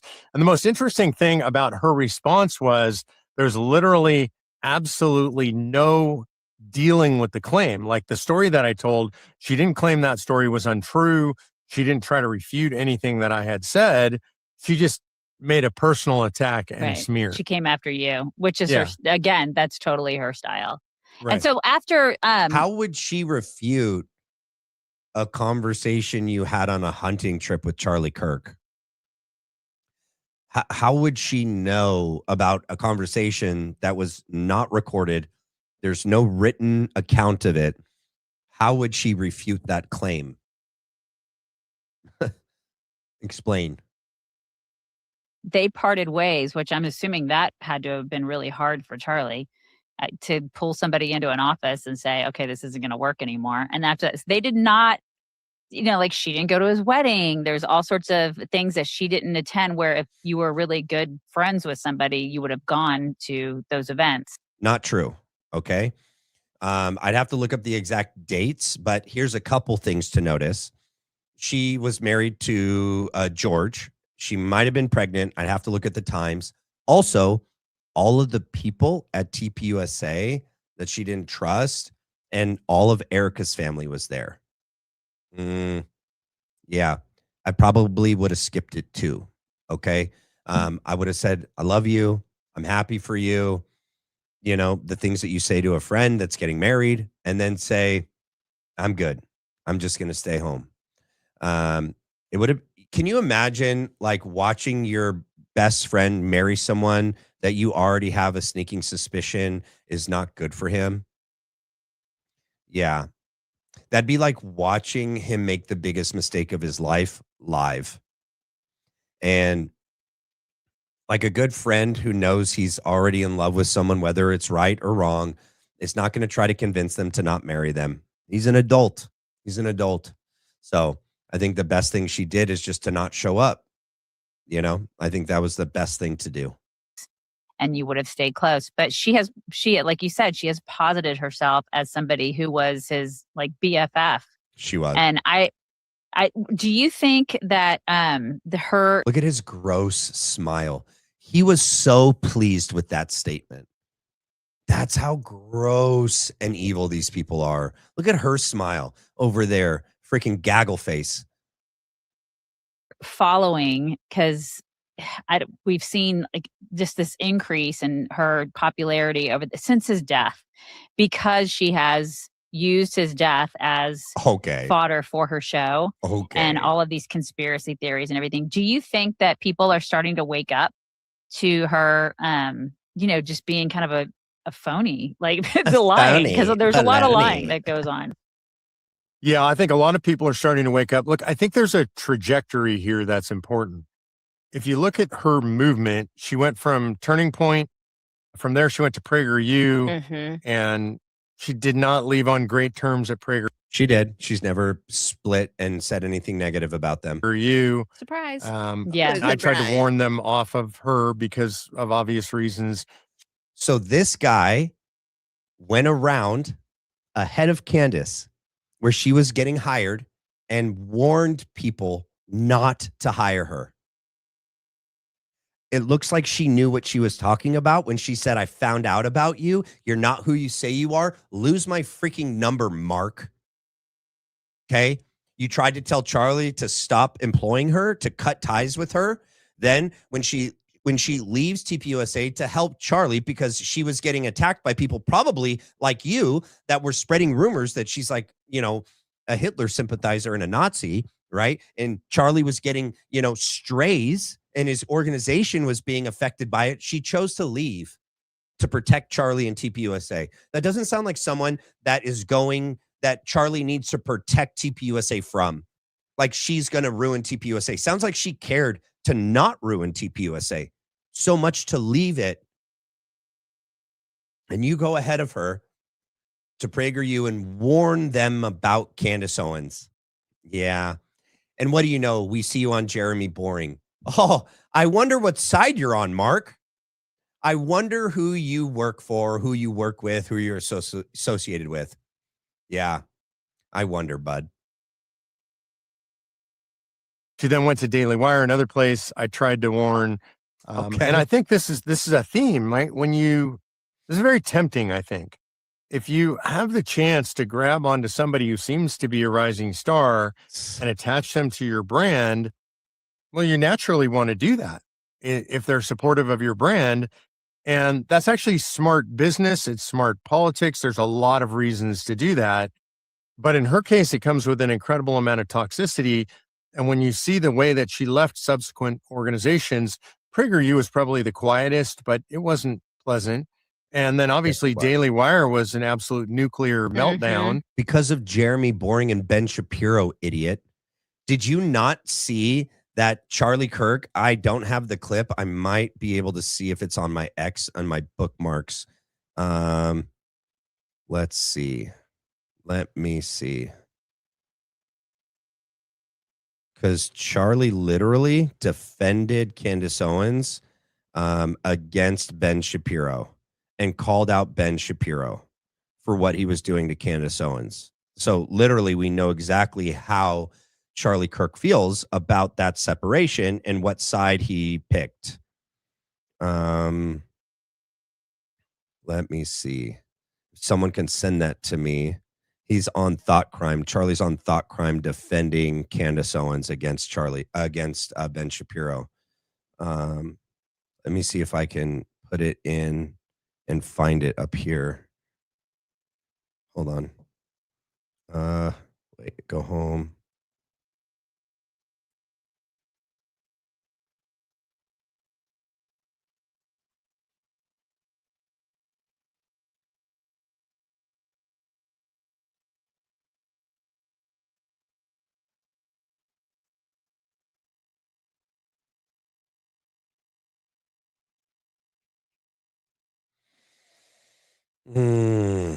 I hate searching things on X. It never brings up the one that you wanted to bring up.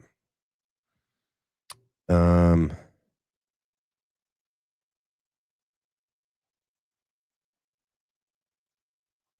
it this one? Thought Crime with Charlie Kirk. Charlie literally straight sneaks a dig at Blake Neff. No, that's not it. Well, if one of you guys can find it and send it to me. Is this it? Less than a year before, in my opinion, I think his friends murdered him and blocked Candace Owens publicly against the snake Ben Shapiro. Oh, I think this might be it. This might be it. I don't know. We'll see. All right, let's see.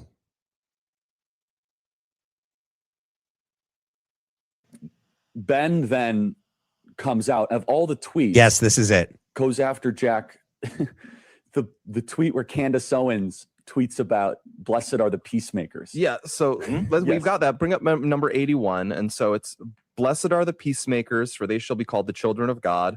Blessed are they when they persecuted for righteousness' sake, for theirs is the kingdom of heaven. Blessed are ye when men shall revile you and persecute you, and shall say all manner of evil against you falsely for my sake. That's, of course, from the Beatitudes, Sermon on the Mount, Gospel of Matthew. Then she jumps ahead a few verses, still from the Sermon on the Mount. No one can serve two masters. Either you will hate the one and love the other, or you will be devoted to the one and despise the other. You cannot serve both God and money. And so she tweets that. And then number 82, Ben responds shortly after. Does someone want to imitate Ben's voice? Or just maybe I'll do it. Candace, if you feel that taking money from the Daily Wire somehow comes between you and God, by all means, quit. And that's pretty good. Yeah, and so that's actually hold on. I got to keep doing. I'm sorry to hold on. She ain't taking money from you, Ben. She's earning money. Okay, what you accusing her to be a thief? I got to be honest. What are you doing here, man? Candace, if you feel like taking money, whoa, taking money. Does she not provide a podcast that you monetize? Yeah. You employ her to drive value for your company. Subscriptions. Are you exactly? By the way, how many times have I been pushed a Daily Wire Plus ad with Candace's face?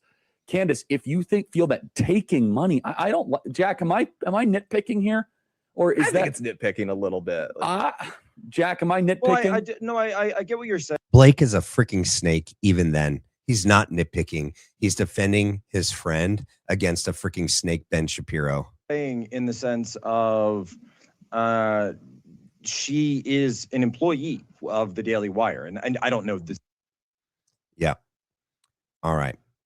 Let's go back here real quick. Yeah. And that catapulted her to her own platform and even greater notoriety. That's the pattern. The pattern is associate with somebody, burn them to your own advantage, elevate yourself. And then play she's victim. Now gotten to And play victim and feed off the drama. And so literally, that's like literally never happened. Like literally, that's like never happened. She's never like gotten a job somewhere just to like use that platform, that business, that company to propel herself and then like try to burn them down to make a spectacle of it and make herself more famous and popular after the fact. That's like literally never happened. It didn't happen with TPUSA and it didn't happen with Daily Wire. With PragerU. What happened at Daily Wire was that she left and Jeremy and Ben made a firing video of her. They like politicized it. They made it a spectacle. And then they tried to trash her online. Mark Meckler is a deeply dishonest man, a very troubled person, and not a real Christian. So do with that what you will. Okay. And Candace Owens knew as far back as 2018 that he wasn't who he said he was and that she wanted him to lose his number. And he goes on Jeremy Boring with Gary Melton. Like, what more do you need to know about this scumbag? Okay, let's move on because I have so much else. I'm not going to play this, but I'll just give you a sneak peek. Wait. They made a whole video just like literally they admitted to having nothing but hate in their hearts for Candace Owens and they want her destroyed. Let's see what they say right here for a second. Okay, it is time to talk about the great debate. Oh my God. And I will tell you, it was 4 hours plus and there was no way I could I was busy and did not watch it live, but I knew that I wanted to watch it. And so it took me all 3 days of this weekend. I watched a little bit on Friday. I watched a little bit Saturday morning. I watched a little bit more Saturday night, a little bit more Sunday. I could not take it in one sitting. It was unbearable. What is wrong with your eyeshadow? Who does your makeup? A freaking 12-year-old? Did you let your preteen play makeup with you? What is wrong with this picture, Oliver Mockin? Is that her real name? No, these can't be real names. The Horrible Daisy? What is going on with these elderly women? Holy smokes. Can we get real people, please? All right. I was told those ladies were painful, so I'm not going to make you sit through it. But they just trash Candace and they love it. And they're trying to come up with ideas to bankrupt her and to destroy her. Like literally, they literally say it on the camera. But they're Christians. They're Christians, guys. Yeah. All right. So we're going to the PBD podcast from today. So there you go. So with that being said, let's get right into it. So Candace Owens, Andrew Wilson debate, okay, that took place last week. There's a bunch of things I want to go through. I want to go through the earpiece. I want to go through certain moments.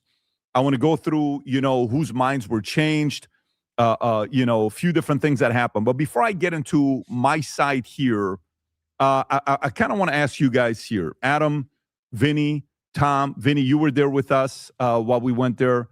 What part of it, when you heard the debate from Candace's arguments versus Andrew Wilson's argument, which part were you like, oh, that's a good point by Candace, very good point by Andrew? Give moments of each side. Tom, I'll come to you first.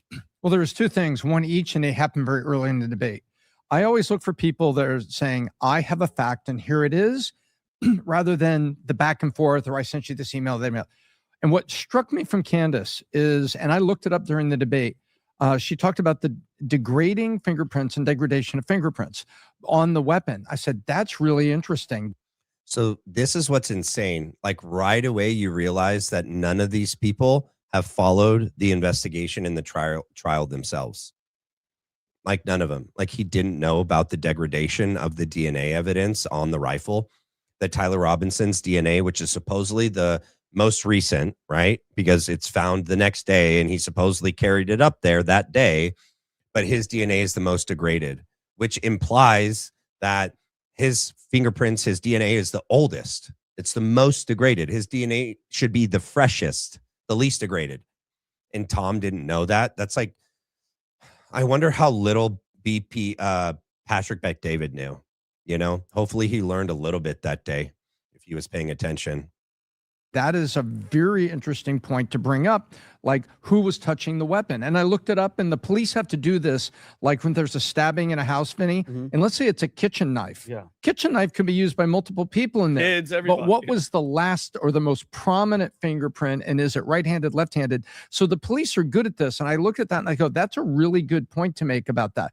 So it got me thinking that, all right, maybe was this gun tampered with? You know, we now speculate 60 years later that James Earl Ray's gun may not have been the rifle that was actually used to shoot Martin Luther King. So I thought that for Candace was very interesting. Then when Andrew Wilson said, I have a text message here, and he read it of Charlie expressing concern for his own safety at the most highest level. They're trying to kill me. I thought, wow, Andrew, you better have that text message, and it better be able to be validated on servers by AT&T or whatever carrier, because you could easily get the validation. I had never heard that. And I'm just like, wow, that really told me. He had never heard that. Oh my gosh. Like early on that came out, right? Like that was one of the issues, right? That they claimed it was the left, but from what Candace had heard and been shown, it was just, they are going to kill me. And then Erika actually came out and denied that neither existed, not the statement about the left and not the statement about they. She said no such text exists at all on Glenn Beck. Okay, and so these guys don't know some key pivotal aspects about this, which are why we're suspicious of them. And they don't understand or agree with why we're suspicious of them. It's because you haven't been paying attention. You haven't been watching Candace Owens. Maybe every plug that she did that day was well-deserved. You guys would know so much more. You'd actually be on our side. You would be tuning in every day if you realized all of the points that she's broken in the case. All of the suspicion that we have about Andrew Colvett and TPUSA and Blake Neff and Erika Kirk are not unfounded. They're for very good reason. This is one. This is but one. Gosh. Charlie's mindset. And my thought there was, good point, Andrew. You better be right that that text better really exist untampered. We agree. He promised to show it. He hasn't shown it. Will he ever show it? We don't know. Will he just show a text like we saw? You guys, okay, if we see someone take a picture of Andrew Wilson's phone, like where he has the text, and he just shows the picture of his phone like the FBI did with Lance Twiggs's supposed text messages between him and Tyler Robinson. Sus. Can we get some validation? Please, Andrew Wilson, please don't use Cellbrite when you do it. Please don't use Cellbrite to pull the data and to verify this is a legitimate text. Also, please don't have Erika Kirk just type up something like she did with Mikey McCoy's call log. Please, can we get some real verification that these things exist? If they existed, you guys, they would have shown it to us long ago. This was supposedly a gotcha, and it wasn't. It was a gotcha against them. Okay, Vinny. Yeah, well, I'm going to piggyback off Tom's for Candace, besides the one that you're talking about, which I had to look, Tom, I looked it up and I kept Googling, and it was a great point because, mind you, let's just be honest, I don't think anybody is following the case and watching the hearings more than her. I don't, and another fact for her, for Candace is She knew all 7 charges that were there. Andrew didn't know any. And people could say, yeah, but murder is the same as aggravated murder. It's not. absolutely not. One carries a death penalty. So that was good. And then I'm going with Tom. The fact that he's read a text saying that the left wants to kill me. And he made a good a point about burden of proof. Like finding holes in the government's case doesn't automatically prove the theory. But if you're saying Tyler was a patsy, eventually you have to connect those dots with evidence. So I agree with him on that. But yeah, I think it was the charges, her name, her knowing him accusing her of using her phone, and then you reading it, and then her knowing all of them like that, not being on her phone, and then him not knowing one was a bad look. But I do think him having a text saying they're trying to, he was talking to security, asking for how many people were involved. And then he said, hey, just to let you guys know, let security know their job is to protect one person. How weird is that? Are we glossing over that? Am I the only one that finds that weird? That literally his whole security team's job is to protect him. And for some reason, he was unsure. He was unsure that they were going to do that. That the night before, he says to his security team, I'm going to remind you of your job, which is your job. It's like your job description to protect me. That's weird. Why would Charlie feel unsure that his security team understood that their job was to keep him alive? I don't know. Is anyone missing that's another weird part of this text? I don't believe the left part of it anyway, but I think, what they do all the time is they weave lies in with a little bit of truth. I believe that there's a text. I believe he clearly was not secure with his security team with good reason. Look at the security plan that they did. They botched it. That's why Brian Harpold can't get any new security contracts. No one's going to hire you, bro. Charlie Kirk died on your watch. After Butler, where a lone gunman sniper shot and almost killed President Trump, you literally allowed the exact same thing to happen for a lone gunman, college student age, radical leftist to get up there and shoot Charlie based on the official narrative. But they needed that. That's why I think it was deliberate. If they would have had anyone up there, guys, on any roof, they never could have allowed this theory to be what it is. There's no way they could have excused having someone. I mean, they had someone on the Hall of Flags. I don't know how they're still excusing that. How did they not see him? He's straight across the, oh, that's right. Let's see. I want to play you guys something. That just reminded me of it. I'll finish the thought, but let me get to, hold up. Here it is. All right. Oh, I got to share the screen first. All right. So, yeah, they would have had to explain the fact as to how did their security team not see the shooter in black on this background in high noon. It was 9:23. If they had any security team or cop on any of the adjacent roofs, there's no way they could have gotten away with this. They would have been immediately pegged as being part of it or allowing it to happen. They had to make sure that no cops and no other security team members were on any other roof. There wasn't. So somebody recently went to the Losi Center and snuck up on the roof because it's caged off right now. And they have like a flock camera up there. It's on a stand. It's a temporary surveillance camera that looks all 360 and it's gated. So you literally have to break the law to get up there. This person is unnamed. You don't see their face, but we get to see something and it's very important. I'm going to take off my lower third and I'm going to make it big for everybody. All right. All right, so we're on the roof of the Losi Center building. Hope you all appreciate the lengths we've gone to try and get to the facts and the truth in this Charlie Kirk investigation. The person doing this is... This also shows you how big it is up there. It's not a small distance from one part to the next part, from one corner to the next. How the person up there made it from the sniper's perch all the way to the edge in 0.2, 0.3 seconds is insane. Risking a little bit Look at the gravel. Gives you an idea how big the rocks are on that first level. So this is where the screwdriver was found, apparently later on after they removed it out of the bush. Yeah. This goes on to the second level. He was more to the left of this, but we'll get there in a minute. Look at that. So this gravel here is apparently very tightly compact, doesn't leave footprints. Doesn't leave any elbow, knee, any prints to like a sniper's perch. Look at how thick that lip is. That's important. See that lip at the edge? And moving over towards where he would have been lying in a prone position. Around about here. You can see the courtyard straight down there. Everybody on that Hall of Flags rooftop walkway would have. And this person is hanging the phone over to get that angle.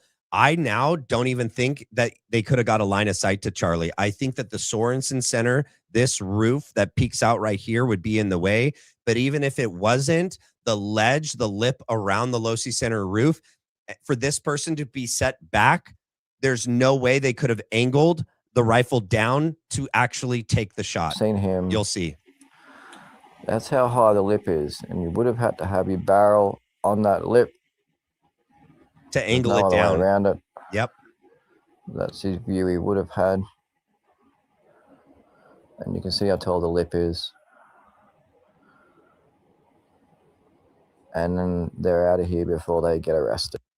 Yeah. So I do not think that it's even plausible anymore to claim that the person on the Losi Center roof even could have taken that shot. Because remember, from all the different videos, whether that's the surveillance footage or the one from the guy that was down on the ground that was filming up and said, oh, the guy just ran and then he low crawled and then he got in a prone position. It shows that that person is set back like a foot or two or maybe more. He's not even close enough to the end and he's laying down. So he's literally on the ground. So how does he get the barrel, the tip of the barrel over that lip in order to face down? He could only shoot straight across if he was where we saw him, which he was. Charlie wasn't even down on like flat ground. He's down in this downward step amphitheater that's like even further down from where the shooter was, supposed shooter. There's literally no possible way where that person could have got the rifle down in the prone position, set back as he was. So there's way more evidence for us to not believe the official narrative than there is to believe the official narrative. Me. That's it. Which we could get into that later, Pat, about how then why they let anybody up there. But that's where I'm at. Adam. So you want to know what we liked or what we didn't like, or what moments? He can't even try to be objective. Adam Sosnek is such a tool. He's such a tool. Moments that may have changed your mind to say, hey, that was a good moment for Candace. That's a good question. That's a good moment for Andrew. Well, I'll say this. Wow, is she confident? I respect her confidence. And just because you're confident doesn't mean you're right, though. In fact, a sign that maybe you're too confident is maybe not having facts, but having a ton of feelings and vibes and intuition and mobby intuition. But just because you're confident doesn't mean that you're right. I do respect her confidence. Anyone that is ever looking to be more confident in anything, whether you're right or wrong, watch Candace. The challenge that she has is none of the facts add up. The part that I liked about what Andrew did was at the end was he's like, yeah, she's got nothing. It was 4 hours. How long was it? I watched the whole thing. And I'm waiting for like the shoe to drop. And I wait for his closing statement, and not the best salesperson, not the most likable guy, Andrew. He says that, but he's a very gifted debater. And I was waiting for the moment where she got him, but she didn't. This guy can't even be honest. He's not a gifted debater, and she got him multiple times, like the whole time. Adam can't even be honest. So should you ever trust anything that comes out of this guy's mouth? No. She has all intuition. So who do you think won the debate? If it was if you're judging on style and on confidence, Candace. If you're judging on facts and evidence, then him. Okay. So it all depends on what you're looking for here. Candace won. She got $300,000 for someone to come in her basement and talk to her about a case. Candace is the winner. But you're wrong about facts, and I understand like emotions and whatever. She knew the charges. She talked about the DNA. The photos were all blurry. The license plate, nothing. I mean, if you think about it, this is a hard thing to prove winner. But when somebody comes to your crib and pays you to come in there to talk to you, you're the winner. Oh, no doubt. She made money from this. But that doesn't mean you're the big winner, chicken dinner. No, but I think. Who do you think won the debate? Forget the money. Who do you think won the debate? I think Candace edged him out. Yeah. Especially with Adam. Because here's the thing. Unless you could prove without a reasonable doubt that this guy did it and other people were. Do you feel that way the moment we were in the bus talking, or do you feel that way now? I watched it. I've watched it twice now. Right. I think Andrew did very well. He's a great debater. But with everything happening, Vincent Oshana, still believes that in my heart of hearts, this dude did not act alone. Period. I think he was involved. I think Tyler Robinson was involved. But there's no way anybody, I don't care who walks in here, can prove to me that this dude, this random by himself, yeah. George Zinn standing. I love that you just said that. Yeah. This dude stands up. Who else? I'm on the same page. This to me feels a lot like Kennedy. Was Lee Harvey Oswald there? Bro, you guys, Candace won people over, and Patrick Bet David is going to say that this was about baptizing. This was about converting. All right. It wasn't about you, because the people that are already in Andrew's camp, they're going to remain in Andrew's camp. Maybe you won a couple people over that were in Andrew's camp, but not like really were diehards. I don't think Andrew won anyone over from Candace's camp, because I believe that everyone in Candace's camp is there for the right reasons and has been following her and listening to her for the right reasons. If there's people that are over there that existed that left because of this debate, good riddance. You weren't there for the right reasons. But like Patrick McDavid is going to say, this was about reaching the opposite people, right? People from across the aisle in other camps, being able to convert new people to our cause. Candace clearly did that. She did it even just between, Vinny was he's been on both sides. It's sad to see what's happened to Vinny since the whole Andrew Colvett thing. But Tom, at least he's like, yeah, I believe this is much like JFK. That's what we've been saying, dude. JFK killed by Israel and our government and our intel services and the Jewish mob and the Italian mafia. Yeah, that's what we've been saying. All right, so I want to get to the next. I got a couple. Where did I put it? All right, let's go here. I can't listen to this guy for very long. All right. So I think, let me see. He says something in the opening and then I have 2 timestamps. I was like, well, they're going to get a clip of. Here we go. I can't have his music play. It's really funny. I remember I was talking with the team. And I was like, well, they're going to get a clip of something, and that's what they're going to run with. I don't know what it'll be, but they'll get a clip of something. They get the first 48 hours. There's nothing you can do about that. The audience size difference is just way too big. They're going to get the first 48 hours, and there's not a thing you can do about it. Okay, so notice, he's clipped out his foul language. He's blurred out the live chat so that we can't see what his audience members are saying. And there's 12 minutes clipped out. I think Delaney pointed that out. Let me see. Delaney said, there's 12 minutes missing. I have the timestamps. Yep. Thank you for the gift. And then we have Janie Bakes. I would bet no such text exists. It either completely doesn't exist or it exists exactly how I kind of said it, where he was concerned that a security team was not going to do their job that day. So much so that he had to remind them, your job is your job. Like, do your job. Do you know your job? Your job is to keep me alive. And probably saying something like, yeah, I'm afraid all those people, they're going to kill me. Not crazy leftist. He wasn't afraid of that. We've proven that time and time again with his own words. all the people that had been pressuring him, right, and making his life hell. All the people that he was talking about when he had his show with Megyn Kelly. So, yeah. And this guy's like trying to say that the audience difference is why Candace is going to win the first 48 hours. No, bro. Your video streamed not just to her audience, it streamed to yours, Patrick Bet-David's, Steven Crowder's audience, Tim Pool's audience. Who else did it? Am I missing? I know I'm missing people. A bunch of people on your side all streamed it.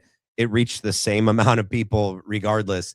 And still everyone with an honest pair of eyes and with any kind of integrity knows that you lost. You lost every angle, every metric you lost. Even the betting markets say that you lost. More people converted to, they believe Tyler Robinson is probably a patsy. Even those metrics show that. All right. I can't handle his voice, but we'll get straight to the first timestamp at 5:35.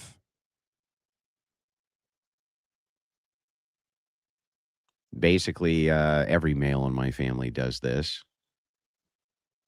And by the way, I don't know why women are suddenly confused by this. Like they have never seen a man sitting, and when they have one leg over the other, they shake their foot. That's what they've. I don't get it. I literally never do that. I don't shake my foot on the floor. I don't shake my foot as it's crossed over one leg. I'm not a nervous and antsy person. I don't drink. I don't smoke. Neither did Charlie. I never saw Charlie do this either. But you clearly, so these are signs of how uncomfortable you were, that there was anxiety built up in you, and this nervous energy had to escape your body because it was just too much. It was too much for you to be able to sit still. You like literally couldn't even contain your physical body. One of the things Charlie said, and I've said this time and time again, a true mark of a man is a man that has, self-control, that has his flesh under control of his spirit. You don't, bro. You like literally, you like light a cigarette with another cigarette. You're like drinking on all the channels you stream to. It's just like such a bad representation of TPUSA. They should never have hired this guy to be their guy. You literally couldn't even control your physical body. You can't tell your physical body what to do. That's insane. Freaking grow up, bro.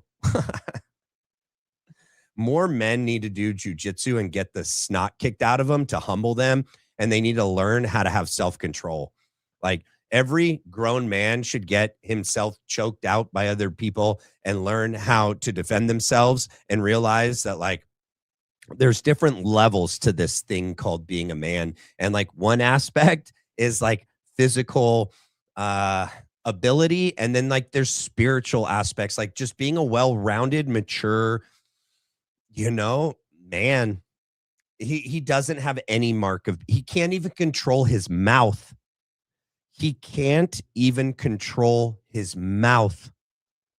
Out of the mouth, the heart speaks.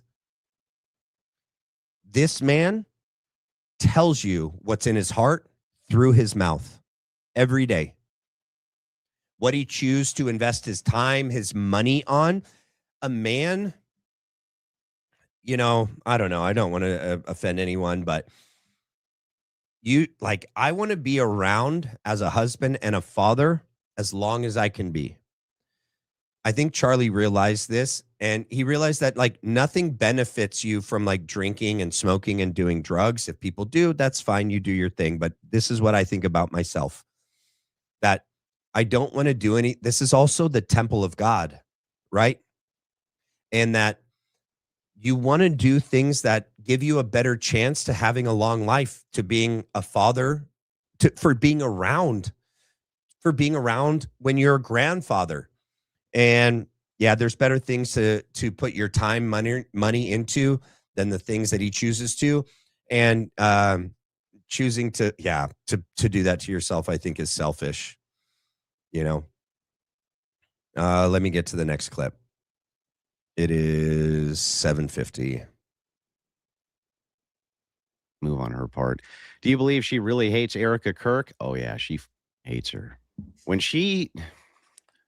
that woman talks about Erika, you can hear the venom in her voice. No, you can't, dude. I mean, she despises her. This is what's so insane. Well, okay, I don't agree with that assessment. I think that that Candace has legitimate reasons to not trust and like Erika Kirk. We all do. We all do. And I think for that reason, when we watch her, Julian Dory, Danny Jones, Joe Rogan, Baron Coleman, all of us have, noticed the same thing, that the more we watch and listen Erika Kirk, the more we're like, what are we looking at? This isn't like an actual like Christian, good mother, widow, woman. What are we watching? This is weird. It looks like deeply demonic, like truly, not to throw that around. When I watch her, I'm like, bruh, something evil's going on here. And yeah, I would say I think it's not wrongly placed is my point. So yeah, I had a clip of Ben Shapiro, but I'm not going to put us all through that. Okay. And let's see. Let me pull up a clip. All right. If you guys haven't done so already, I haven't said this during the live. Please do me a favor and hit the like and the subscribe. It's the best way to help support the channel, and I appreciate it. Also, later, if you write a comment, throw an emoji under the video, and hype the video for free, those are the best ways to help support the channel for free. Thank you. All right. Let me pull this up real quick, and then let me read some super chats. Okay. Let me just get the video pulled up. Where are you?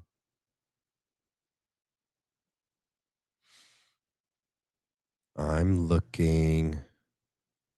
I'll find it. Oh, it's because I didn't do a live yesterday. It's further back. Where are you?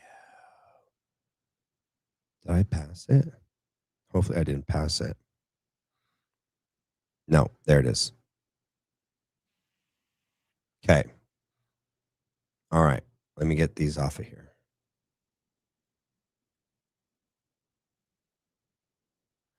Hold up. All right. All right. All right. Let me read some of these. We got Fresh Peaches. Andrew Wilson was sent with the left text to see if Candace would correct or reveal if she has the proof sent directly from Charlie Kirk. They want to see how far they can take this lie. That's a good take.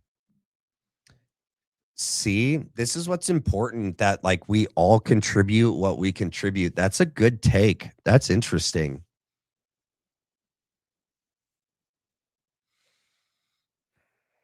That's really interesting. I hadn't thought of that. That's a good point. Notice Andrew Wilson streams in the darkness. Light, gotcha. Granny, you're the best. Granny loves Jesus. Tiny loves Boston's. Hey, Matt, what are your thoughts on the resin looking so-called World War II Mauser versus an authentic wooden World War II Mauser that we can view images online? Yeah. So I've talked about this, and they've lied about this. It is an actual 1943 Mauser, not the image they're showing us. That's not the original rifle. The way that they get out of this, they've gaslit us. They're like, no one said it's an original 1943 Mauser. Well, the ballistic expert did. The ballistic expert said it is a 1943 Mauser. Okay. They didn't say that it was retrofitted, that it had a new buttstock. When they explained it, they didn't say that it had a new barrel. The photo that we see is a modern or a modernized rifle. I do not think that's the rifle that is Tyler Robinson's grandpappy's rifle at all. So I don't know what that one is, but that's not the rifle that we've been told is the rifle that shot Charlie Kirk. All right. And not even the ballistic experts said that that's it, because that's a modern version. And the one that they reference is from 1943. So the one we're looking for is like wooden. It's original. A grandfather's not going to destroy an original 1943 Mauser and modernize it. The cost to do that, you just buy a new rifle. You just buy a new rifle. And that goes in a display case on the freaking wall. It's part of family history. It's part of American history. Dude, there's so much to that. It's such BS. All of it is BS. That's what, like, I don't understand how Erika can be so confident on day 11 and be still confident on December 14th with Barry Weiss, and be confident when she goes to the CLS conference after the preliminary hearing and said that she sat across from the guy that murdered her husband. That's why we're saying, like, what the frick is going on? Like, that's why we think she's involved somehow. Like, why would she be out here saying that, if not only to taint the jury pool, try to persuade the public that the official narrative is true, which is all dishonest and disgusting. And like, why would someone innocent that's actually grieving Charlie Kirk, like, do that? There's no good explanation for that. So yeah, we find her suspicious because of that. XX Murdex, thank you for that very, very generous super chat. Thank you so much.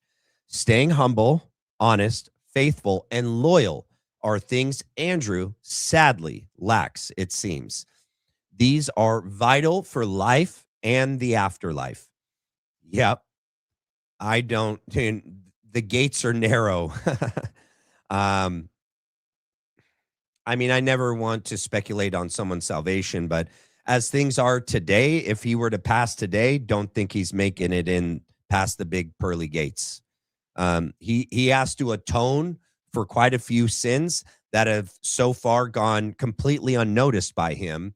And so don't think he's repented and asked forgiveness and received absolution on them. And, you know, there's still time, Andrew, Erika, Andrew Colvette, Blake Neff. There's still time to repent, ask for forgiveness, and come clean. Okay? It's never too late. The present is a gift. Don't take advantage of it.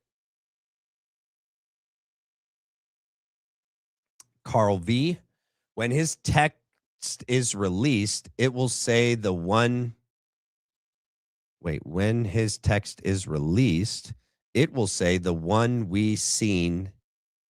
It will say the one we seen, they and not the left.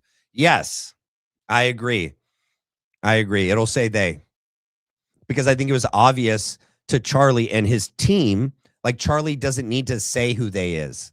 Like, Charlie's probably already made it clear to his security team and those around him who he thought might have the ability to actually kill him. Like, if he has a top-notch security team, and if he actually trusted them, and if he trusted that his friends in the administration and the FBI hadn't, like, turned on him, why would he have been afraid of the left? He wasn't afraid of them anyway, but, like, even less reason to be afraid of them, like, unless he was, like, really concerned that his security team and all of his friends in the FBI and the administration wouldn't protect him. But a country like Israel, in a connection with, like, our own intel services that he was, like, calling out in the month before his murder, had the opportunity, they'd have totally the means and the motive and the opportunity to do it. So, yep.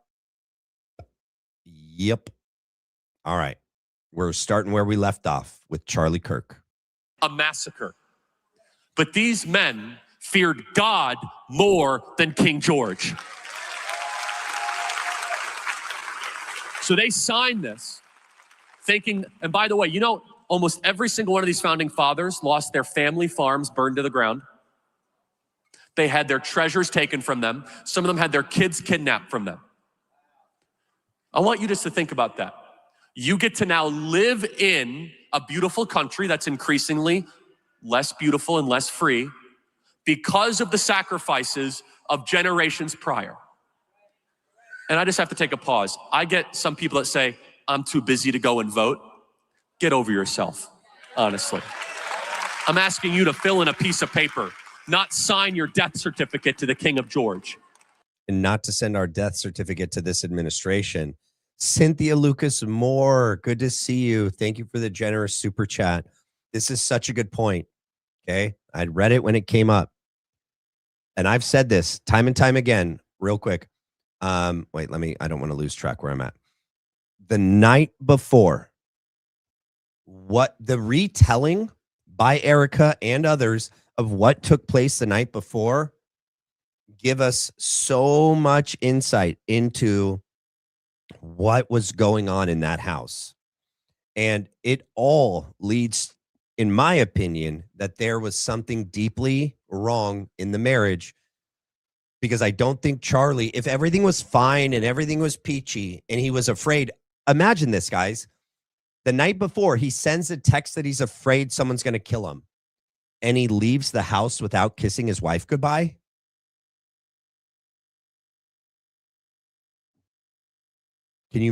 Can someone make that make sense to me? We know that a text was sent out telling his security team to not forget that their number one job is to keep him alive, and he's afraid they're going to kill him. And the night before, there's some sort of argument that happens. A priest comes over to pray over their marriage.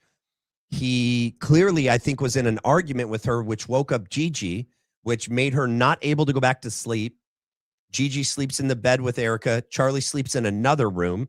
He showers in a separate bathroom, leaves the towel and dirty clothes on the floor. He goes in. I guarantee you he kissed Gigi and Matt goodbye. Freaking guarantee you. I freaking guarantee you that. But he walks past Erika, grabs the keys, or the necklace and the ring, and leaves without saying goodbye and without kissing her goodbye. Make that make sense. Charlie didn't kiss Erika goodbye. Reason being because they argued the night before, and he figured out he was betrayed by Erika. She was pushing him to take the bag, the money, and go to the next level, and he knew he was betrayed. He did do the text to Andrew Colvett. Charlie Kirk had no way out. She is now a suspect. Everything you said, I agree with. Everything you said, I agree with. 100%. Love your channel, Matt. Thank you. Thank you, Linda Ballard. Thank you so much. Just keeping the faith. I've been seeing some new assassination information coming through on X. I think Andrew is about to be a distant memory. Andrew Wilson, and he will just talk about Candace for the rest of his life like a has-been. Interesting. What kind of information regarding Charlie Kirk's assassination?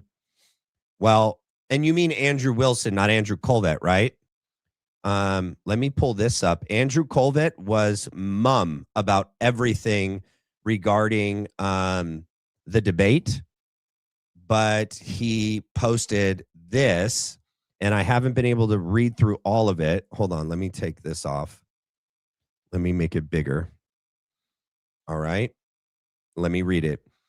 All right, this is an important point for those who say the surveillance footage doesn't look like Tyler Robinson. On the Discord chat, his own friends thought the surveillance images looked like him. The Discord chat's fake. Tyler acknowledged they looked like him by saying it was his doppelganger getting him in trouble. So he didn't admit it was him. They even joked about turning him in for the reward. Eventually, he confessed to the entire group that it was him. BS. Look at the photos from the surveillance footage. It was me. Look at the pictures from the surveillance footage. It was me. I'm serious. Hey, guys, I have bad news for you all. It was me at UVU yesterday. I'm sorry for all of this. Who the frick would do that? They want you to believe the dumbest freaking story. They want you to believe the dumbest freaking story. Here on the screen, you see these. Hold on. Let me mute it because I don't want to hear the stupid prosecutor. All right. You cannot tell who that is. That does not look like Tyler Robinson. Get out of here, you freaking idiots. Get out of here. Oh, yeah, the last two. The last two look like him. That's right. The sunglasses. I don't think I'd specifically see. Oh, wait, actually. I wouldn't say it with 100% certainty just because of camera quality, but that looks like him in terms of the shoes he's wearing, the sunglasses. I don't think I'd specifically seen him wearing that hat, but he was usually wearing a hat, and then jeans. So jeans. It definitely, especially the bottom, the last two. So the last two are the worst. These last two are the worst quality. You can't. Benny Johnson said you can't even tell if that's a man. You can't even tell if that's a man. Definitely do look like him. Definitely do look like him. Not that's him. That's definitely him. Definitely does look like him. Not a positive ID. Oh, they do look like Tyler Robinson. Oh, that's not Fed, right? That's not a Fed. Like realizing that he needed to say specifically, you know, that the prosecutor was like, who, him? Can you tell me him who? Oh, definitely looks like Tyler Robinson. Give me a break, bro. These people, they want you to be stupid and just accept it that they're going to do it anyway. I mean, Andrew Wilson, we are stuck with Colvette until the end. Yeah. What's some of the new evidence that's being released on X regarding the assassination? Have I missed something? Yesterday, I took the day off, so I was not on X at all yesterday. And today I was preparing for the show, finding all of these videos. So much time goes into me watching the videos to pull up here. If you guys know of new information regarding the assassination, you can either throw it in the chat or email it to me. If I'm behind a day, I don't want to be. But as we forget that sacrifice, you cease to be free. Let's go to my favorite book of the Bible, Exodus. I didn't do this morning, Tommy, so this is a little bit of new stuff. So for those of you that know the Genesis story, Genesis 50, one of the best part, by the way, I love, for such a time as this, Genesis 50:20 is a great, great verse, which is the story of Joseph, and he's about to die. And this is just so good for those of you that say they're throwing so much evil and so much nonsense at us. Genesis 50:20, you intended to harm me, but God intended it for good to accomplish what is now being done. Holy smokes. Is that giving anyone else chills?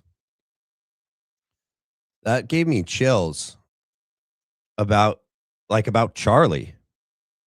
Like apply that to Charlie. So this was July 4th, 2024. Wow. Wow. Oddly prophetic. Oddly prophetic. Almost a year before he's murdered. Wow. I love that. The enemy meant it for evil. God will use it for good. So Joseph dies. What is the story of Joseph? He was thrown into a ditch, sold into slavery, went to Egypt. But more importantly, he was a vessel for God, and he saved Egypt from famine. Egypt was going to die. Egypt was going to suffer. Because of Joseph being an intermediary through his dreams of God's purpose, Egypt was not completely wiped out. So Egypt was only able to exist because of Joseph. So Exodus 1 rolls around. And this is exactly what we are living through today. Starts with the Israelites. Betrayed by his brothers. Yep. Oppressed. Now Joseph and all of his brothers and that generation died. But the Israelites were exceedingly fruitful, and they multiplied greatly, increased in numbers, and became so numerous that the land was filled with them. And this is one of the most important verses of the Old Testament, Exodus 1:8. And this will never be talked about. I might be the first first person ever, Pastor Tommy, to say this as like a teaching sermon. Exodus 1:8. Then a new king to whom Joseph meant nothing came to power in Egypt. Imagine and fill it today. And then a new generation rose of America, of whom Thomas Jefferson meant nothing over America. What happens after Exodus 1:8? As soon as Exodus 1:8 happens, the new Pharaoh and the new king of Egypt said, kill all the Hebrews. Because he doesn't remember or know or have any connection to how Joseph saved all of Egypt from extermination. We failed to know our birth certificate. We failed to know our foundational roots. We have a new generation. And then rose a president of the United States who did not know George Washington. Well, he doesn't know his own name, so that's okay, but it's a separate issue. He's talking about Biden. But I think what's also striking here is that TPUSA is engaged in trying to rewrite Charlie's legacy, what he lived for, what he stood for, what he spoke for, what he died for. And that's why they had to kill him. Alive, he posed such a big threat to the power structures of this country and the world government. And now they want to convince everyone that it wasn't what it was. And they want to try to manipulate, indoctrinate, brainwash, control the next generation. Charlie was trying to set them free, trying to educate them, trying to inform them, bring them truth, and they took him out. And now Erika Kirk and TPUSA is just such a perversion of what it was with Charlie.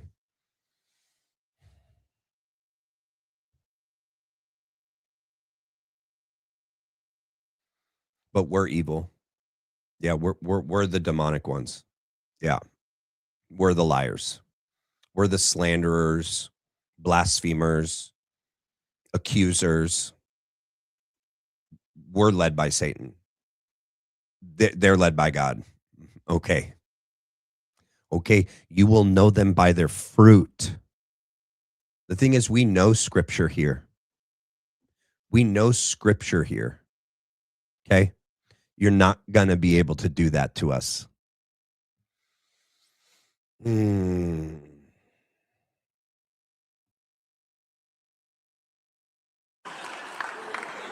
Without a memory of what came before, you cannot have liberty. The story of Exodus is very similar to what we are living through.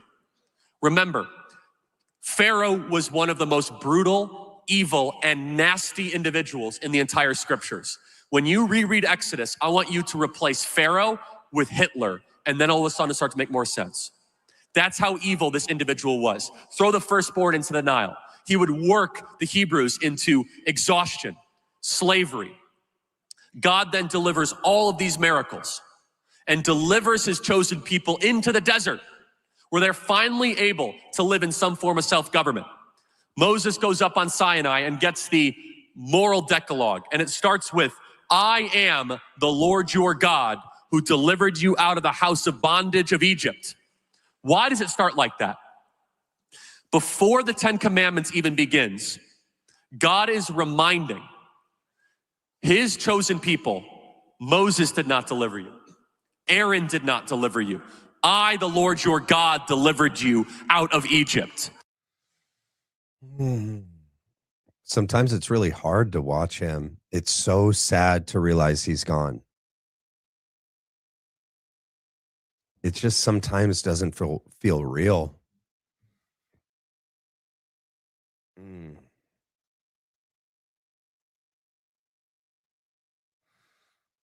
We need so many more good Christian men and women to stand up, because the hole that was left by him, which has been filled with this perversion of Erika and TPUSA,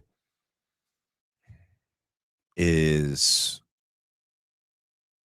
I think it's sadly leading so many good-natured Christians down the wrong path, into their own bondage and slavery.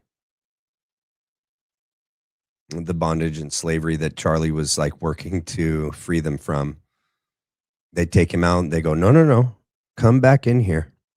You'll like it. Just go right back into your bondage and slavery, right where you were meant to be.